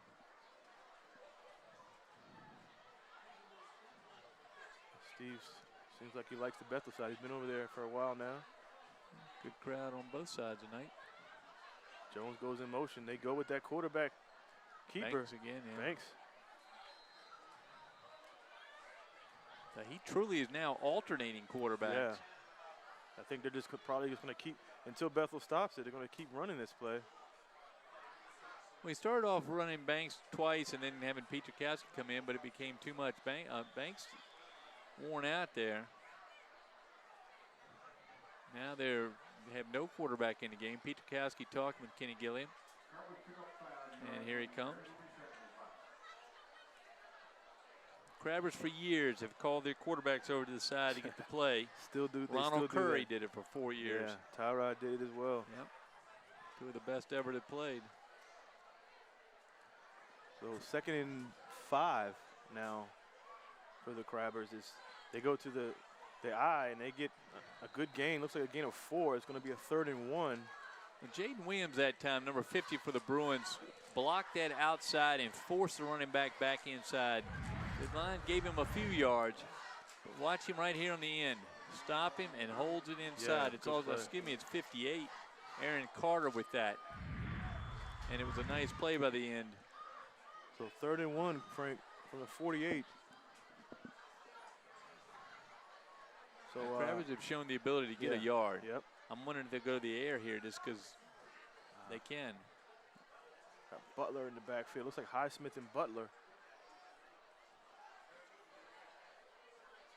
Oh, man. And there's a 5 yard. So Bethel encroaches. That's going to be a 5 yard penalty. Didn't look like he jumped over there, but. Jump right in the neutral zone. There's the, we're back in the concession stand area. And all those great volunteers that get here about the same time we do in the night to get ready for the game. They're all back and work hard in those Steve's concession everywhere. stand. Of course, by November, everybody wants to go work in the concession stand where it's warm. Exactly. They sell a lot of Chick-fil-A here. I know that. Yes, they do. So with the penalty, it's now 1st and 10. It's Hampton just eating up clock, Frank. 8 minutes and counting. Another run. And then you see that offensive line just pushing Bethel around. Butler, isn't it? Yeah. Yep. He's up across the 40, down to about the 37. Very close to the first down marker. Picks up 9 on that play. Butler is showing a lot of speed, 5'6", 153, so a very solid young man. There's Steve Fryer. Hardest working man in show business. Steve's on this desire to test just how far he can go with that camera. Next scenes will be from the library across the street. He'll be downtown Hampton soon, running around Queensway. So 2nd and 1, another run. This time Highsmith breaks a couple tackles. And there's 15 more yards for Bethel's Corey Johnson. He just took a great play and turned it into a disaster for the Bruins. A little frustration now by Bethel. Yep, they were going to let him get away with the first pirouette near the out-of-bounds line, but not the second. 5 yards across the line.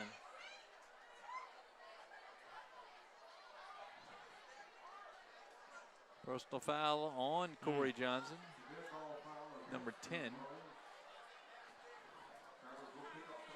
And that is going to, as Coach Shonda Bailey comes take up. them down. There's our friend. Shonda Bailey from Hampton High School.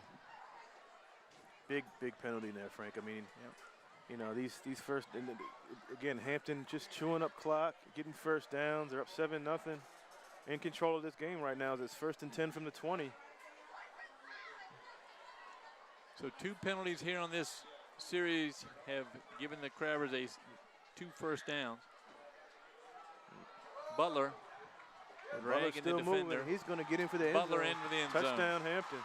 And the smallest man on the field just scored as he just wouldn't give up. Those legs kept churning, and he pulled a couple Bethel tacklers right off their feet. So Butler's in the end zone with the 2nd touchdown for the Crabbers tonight. Looks like it's fatigue now kicking in for Bethel. Yeah, a little frustration too. Yeah, but the frustration penalties as well. hurt on that. 15 yards of penalties in the last 40 yards of play. So Julian Kramer out to kick out of the hole to Max Pietrkowski.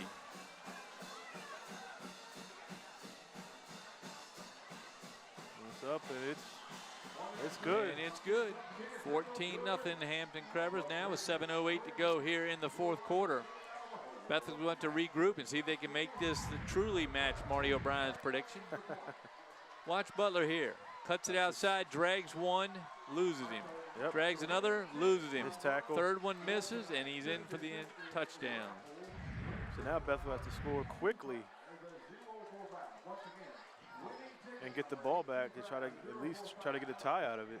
You know, the nice thing, and you and I haven't talked about it tonight, I'm sure Mike Smith hates when we say it, but to have a kicker is a good thing. It's a great thing.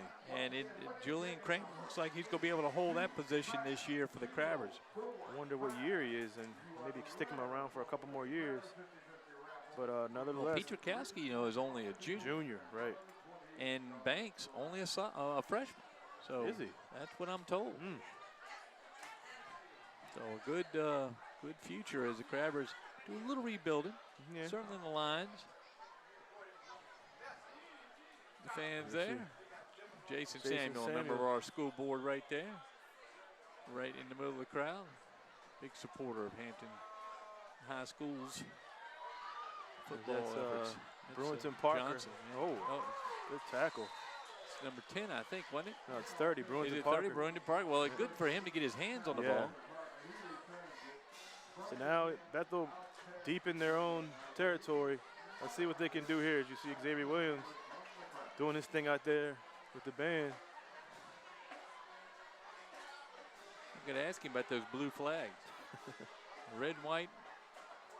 How Hampton High has been supplanted by some bright blue Carolina blue flag. Maybe Daz Newsome sent them back from Chapel Hill. So here comes Caleb Beard.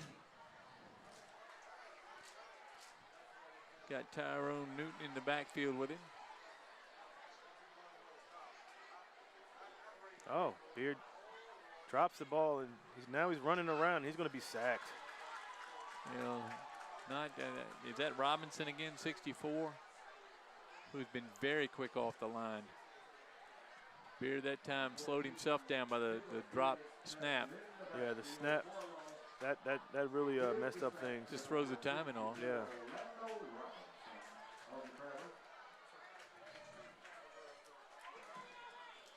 Here come the Bruins again. That was a loss of 8. Second and 18 now for the Bruins. Another bad snap. Beard picks it up and dumps it off. And that's looks like that's Newton. He's back up to the line of scrimmage.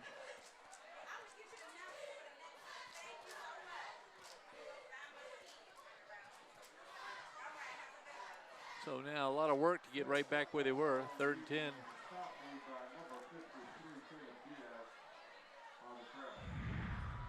Shonda Bailey going to have another good year at Hampton High. She leaves here. She brought the winning lottery ticket up for the crowd here. Nice tackle out there by the Crabbers, number 53, Caleb Diaz. So Bethel calls timeout. 3rd and 12 from the 20. This is. Bethel needs a good play here. There's no question. They've got to put something together once and try to get out of this hole, pick up the first down, and drive down the field and score. Whether they win or not, they've got to try to put points on the board and just get this sorted out.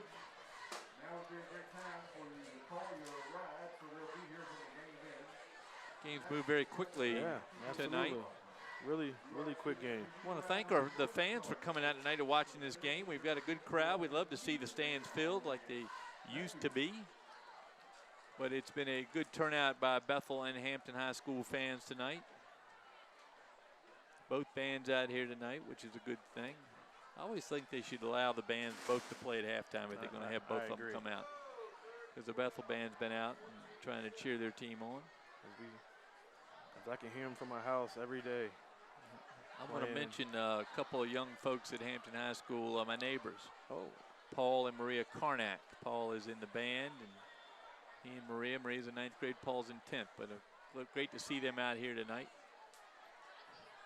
Beard back to pass, incomplete as Bruins Bruins Parker was wide open. He gives a little late shove, but the Hampton Crabber defender smart enough not to take the bait. Oh man, Bruins Parker had it right in his hands. Jaden Jackson, yep, and just Again, a little frustration. And little side note, Bruins Parker transferred from Hampton after his freshman year, so I'm sure he knows these Crabbers really well. Yeah, there's not too many players amongst the 4 Hampton schools don't know each other and played against each other in youth football. Right. So Bethel go for it. 4th and 12 is missed opportunity there by from Bruins and Parker. Had it in his hands and just couldn't hold on to it. Back to pass is Caleb Beard, and it's incomplete, intended for Luster, and it's overthrown. And Hampton will get the ball at the 20-yard line with a chance to put some more points on the board. Well, that was a sharply thrown pass, just a little high for the receiver. Again, sitting up here, it's hard to tell whether the receiver's a little slow getting there or the ball's just overthrown. That time probably overthrown, but I know that's something that Coach Beverly and the Bruins work on every day, trying to get those connections down. It's tough when you're against a good defense, Absolutely. Hampton's defense has played well tonight. That's the New York Jets, for example. How tough it is when you play against a defense that just happens to have a really good night. There you go. Speaking of good defense, your Cavaliers been playing pretty well the last few weeks. Yeah, you got a big game against Louisville tomorrow. There's Kevin Davis, Richard Fortune, athletic director, right? There's Hardy as well. Last time we saw them, we were dedicating the baseball diamond for Danny Mitchell, long-time varsity baseball coach. As the runner gets nowhere there for the Crabbers. 2nd down and 10 from the 20. I have to add, I know this isn't a Phoebus game, but congratulations to Wayne Gomes. His daughter was voted SCA president. Did she win today? She won. So been following the campaign. Yes, so she is the class president of 2020 at Phoebus High School. You don't think Wayne was class president? I don't know if he was. He was class something. I'm just not sure it was president. Former Major Leaguer Wayne Gomes, of course. I'll see him frequent tomorrow. Guest, yeah. He'll be over there at Old Dominion. He'll be there. As he's in the ODU Hall of Fame. Yes, he is. Another run by Hampton as they're just milking clock now, Frank. Yeah. He's a Bud Matheny Award winner, That's I think. right, Baseball, the highest baseball honor you can get. One of the greatest honors you get in sports here in the Commonwealth of Virginia. Got a nice picture of him in the outfield, in center field. So Banks comes off. He's had a long night. He has played hard, and he's been hit many times. Pietrkowski now in.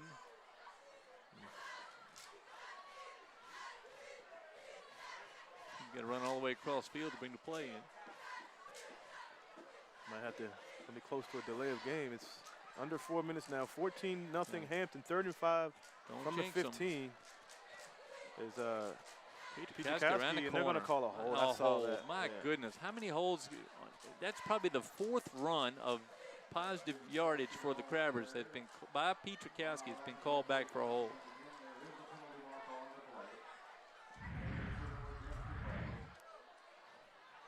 It's right here on the right. I'm going to say Robinson. Looks like, yeah, 64. Pietrkowski took a huge hit after that play. Like he's favoring his shoulder. He's going to take some hits. He's got to show some Steve effort. running on that track. Look at him run. Steve Fryer, yeah. Great job. The ball moves back. Pietrkowski's talking with Kenny Gilliam to see what play goes next. And it's good. So Pietrkowski and Banks come in. So 3rd and 15, Frank, from the 25. Jones that comes out. And now more confusion. I think they have one too many quarterbacks in. The question is, did they supposed to have both? Well, they say if you have 2 quarterbacks, you have none. So I guess that's why they call timeout. So Frank, 3:49 left, 14-0 Hampton. What do you think? I think Bethel's frustration is going to carry over, and it's a shame. I think they've got a very good ball club this year. They've lost some tight games. Yes. Tonight they could not get through that Crabber defense. I think they got some positives to take from the game, but not many. It's just been one of those nights. It's been frustrating. I agree. For the Crabbers, I think the defense has shown up strong. The offense has a lot of things to work out. Yes. In particular, organization, and that just comes with experience and game time. And again, this is their second full game of the season. Right. I think Petrakowski has shown himself to be more of a dual threat than they ever gave him credit. That time he's able to throw off the other receiver and get the right number of guys on his side. Oh, man, that's going to be a delay of game. Well, and you jinxed them because they hadn't gotten a delay game. I'm not sure. Is it? Yeah. Oh, I'm sorry, it's a false start. Crabbers usually pick up one or two delay games a game, and he hadn't had one tonight. But I agree with you, Frank. I think Bethel, as you see the Bethel defensive line, they have a good nucleus. They do. You know, I mean, they have a good mix of young players and seniors, and you don't want to start looking until next year already. But they still have a good group of kids that can pull this together, and hopefully for the next 2 years build upon what they started the last couple years. Well, they played the 4-0 Warwick Raiders. Yeah. They played the Crabbers. They beat Minchfield and they lost to Mark. Right. So and all those games they lost to Kickingham, which is another game like this. Yes. Very close play all game. Those games were close except for the Moy game. As they go inside to Highsmith, good play by Hampton. Highsmith has a chance to get in. He falls short of the first down. Of obviously, nice tackle to save the touchdown time by the Bruins. As he was able, it was a hand that came out, caught him in the foot, knocked him down. Good tackle out there. It's hard to see who it was. Haven't seen that play much tonight. No, but you tell Highsmith's running ability, very energetic, and you can tell he's a little different than Butler. Butler's more motors on. Yes. Highsmith lifts those thighs up. What's the guy who used to play for San Francisco? Oh, you're talking about Roger Craig. Roger Craig. Yeah, he does remind me of a young Roger Craig. So Petrakowski's been good at these short yardage situations, and he calls timeout, try to jump Bethel off sides. And then knowing what Kenny Gilliam has asked him to do tonight, Willis may see a little sneak here. Yeah.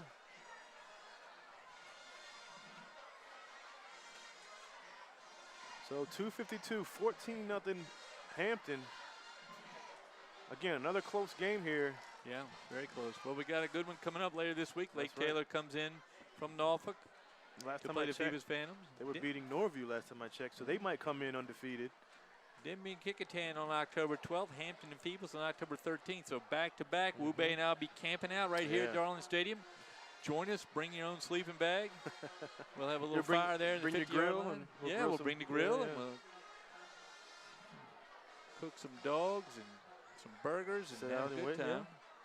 That's going to be a Friday-Saturday combination. And then Woodside comes in on the 19th of October. So a very busy central part of October. And Woodside good action here. Always tough. We've seen them once. I've seen them once tonight when they played Bethel here. Kickingham. No, Kickingham, excuse me. I have not seen them in person. Yeah, that was they're a good ball club. They play that at option. I can just ask Mr. Foley. He can scout Woodside for us. His wife is a principal over there. So.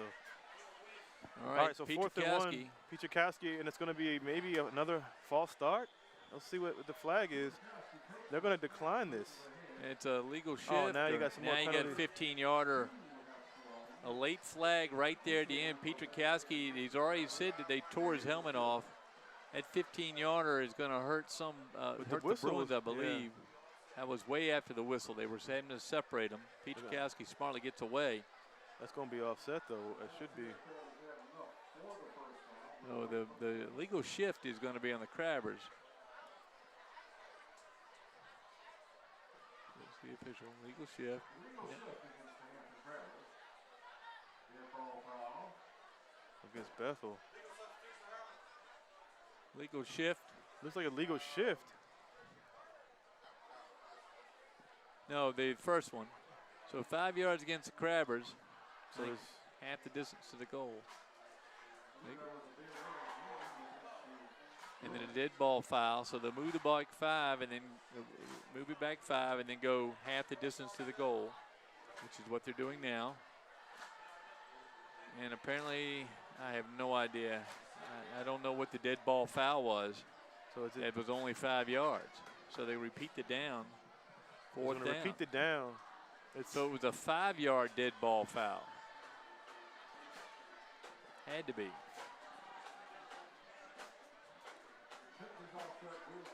It's just going to be 4th and 1 again. At the 11. I would think the same play. Yeah, I would think. You got Marrero, the big center, 5'9", 235. Nope. They go to Highsmith up front. He gets the first down. And the clock's going to continue to run. Yeah. And, you know, Bethel had him stopped.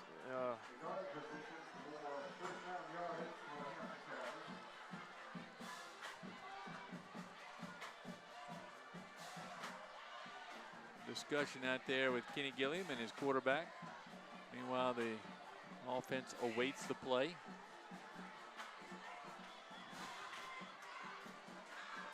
The clock now running again.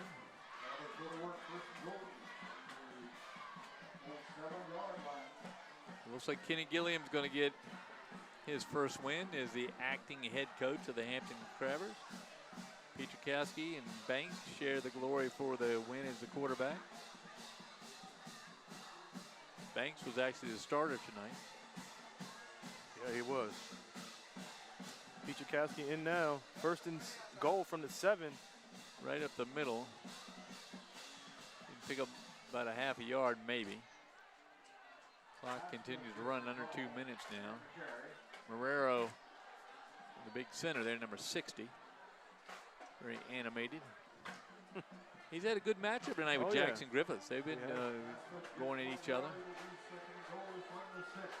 So we'll see if they run the clock out or they try to punch one in. Second and goal from the 6. 1:23 and counting, Frank.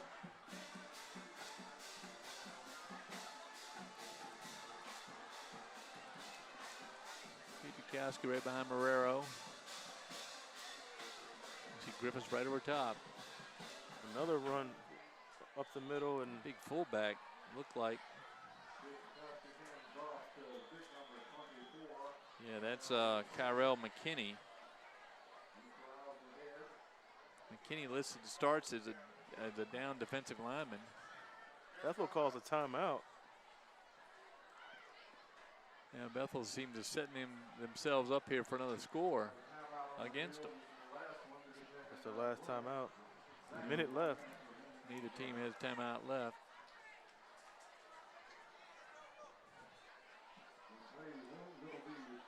So a good night here at Darling weather-wise, good night crowd-wise, and a pretty good ball game. I'm sure Bethel fans are going to be disappointed. They go to 1-4. Hampton is going to move to 1-1. One day they'll finish that game against Denby. That sounds weird, they were leading 14-0 in half and got lightninged out of that. That sounds really weird. Bethel 1-4, Hampton 1-1. 1-1, yeah. And we're at the end of September. Yeah. But again, like you said, they have 2 games to make up. They have the Hampton, they have the Heritage game to make up that was supposed to be played last week, and then they have the rain shortened or lightning shortened game against Denby, which they're up 14-0. And Denby doesn't, I don't think worries them. What worries them, and I think what will benefit Hampton is the delay in playing Heritage. Right. They play Heritage. Heritage been up and down this year, but always a good team. Fake. Pietrkowski. And the lineman there, number 58, Aaron Carter, has played well all night. Yeah, he has. Is not fooled a bit. His job was to watch Pietrkowski, and he kept an eyeball on him. And they're going to kick a field goal. When's the last time we said that, Wube? Hampton Crabbers going to kick a field goal.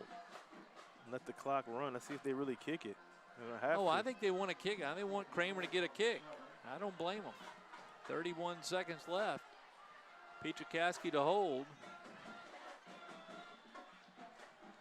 You got to practice this sometime. Be a 24-yarder. And it certainly got the height. Oh, he missed no it. good. Must have been wide right. So Kramer misses wide right. Turnover with 13 seconds to go. The Bruins get the ball, and I would imagine take a knee and be done with it. Flag. That might be against Bethel. Is there a flag on Bethel? My goodness. That looks like it could be running into the kicker.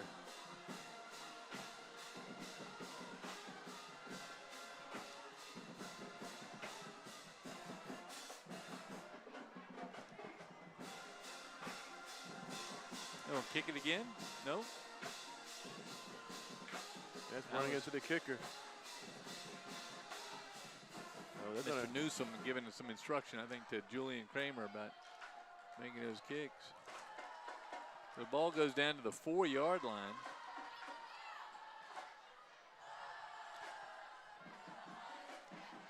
As you see, fans, if you come to the ball game when we're recording these games, you're on TV the rest of your life. Good crowd now getting out of the stadium.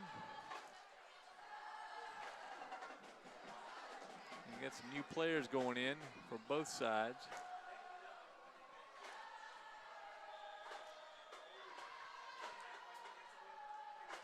Now you feel Kowski has to count his guys until the last one to run off. So the last play probably of the ball game, it certainly if it's a run. Max is going to get behind his line and take a knee. And that's going to do it here from Darling Stadium. Well, the Crabbers get their first win of the season. Bethel drops to 1-4. But there's going to be some good things to take out of it. It's just going to take a while for Coach Beverly to sort it out. Yeah, you feel bad for the Bethel kids. Fought hard, short week. We don't, we're not going to say if that made a difference in the outcome tonight or not. But, somebody had to win, and the Crabbers pulled it out again. They haven't played in a while. It was a good win for the Crabbers to get on in the win column. And, we'll see how it works out for these teams next week. Discussion here with the officials. Steve Fryer there trying to figure out, he's about out of film. How much more can they do? He took a knee. Make him do it again. Well, the game's not over.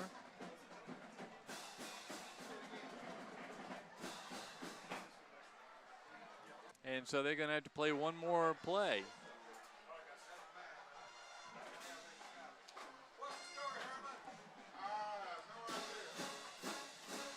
Herman Drone, the clock operator, is a little bit confused with what is happening on the field. We thought he took the knee, but it was 4th down. That's what it was. Oh. So there's a turnover, so the ball goes to Bethel. They have to snap it. Well, that's what it had to be. Was it 4th down? That was 4th down. So the Crabbers defense got to come out. And the Bethel offense. So one more play. One more Crabbers, play. I think they have 11. They may have 12. Who knows? They're just going to snap the ball. Beard actually in a shotgun. Now they're getting everybody straight.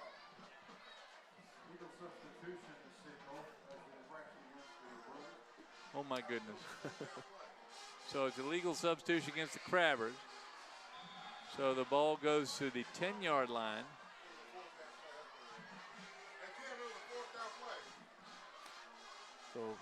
So that's what it was, and out they come. They pick up 5 yards with the second go. Well, they call it 11. Yeah, it's 11 seconds to go. So the Crabbers and the Bruins play a little bit longer here in the 4th quarter. Beard, back to pass. It's going to be complete. Caught and down in the field of play. And that should run the clock out. Actually, it was a 1st down, so they stopped the clock. Now that ends it, Frank. No, that ended? I think that ends it, Frank. As you see, All Coach right. Gilliam. Kenny Gilliam trying to wonder, they're just trying to keep from getting that first win as the acting head coach of the Hampton Crabbers. There he is right there. Good shot of the coach. So there we go. Game over. Team's going to shake hands. And a well-played game by both clubs. Not too many penalties, but some hurtful ones against Bethel tonight. And we saw a lot of saw a few new things out of the Crabbers tonight, in particular Petrikowski being able to run the ball. Yeah, nobody knew he could run. Everybody, game planned him to throw, and you saw him make some plays with his legs. He did. And that's going to be something to look forward to later on in the season. Again, they're 1-1 with a game to make up. They have Heritage coming up in a few days. So, Coach Smith comes back in a couple weeks. So we'll see what this Crabber team can do later on in the season. We're going to see for Bethel, to be honest, they're still in the playoff hunt. Oh, yeah. And keep that in mind. So they've got to come back. You win 4 or 5 games, you're in the playoff hunt. And you need 4 more. And like you said, Frank, the margin of their losses, Kickingham by 6, Warwick heartbreak style, lost by 7 on a block field goal. They lose this game by 14.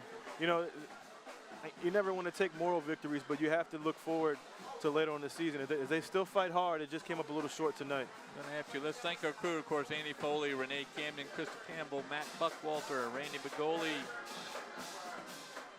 Nathaniel Braxton, and Alex Bagoli. And Alex Bagoli, that's right. Bagoli Jr. And, of course, the great Steve Fryer on the field there, right at the bottom of your screen, taking the last photos from field level. On behalf of Wube Gabray, this is Frank Edgar signing off from Darlin Stadium on Friday Night Football. Final score here, the Hampton Crabbers 14 to Bethel Bruins nothing. See you in a couple of weeks.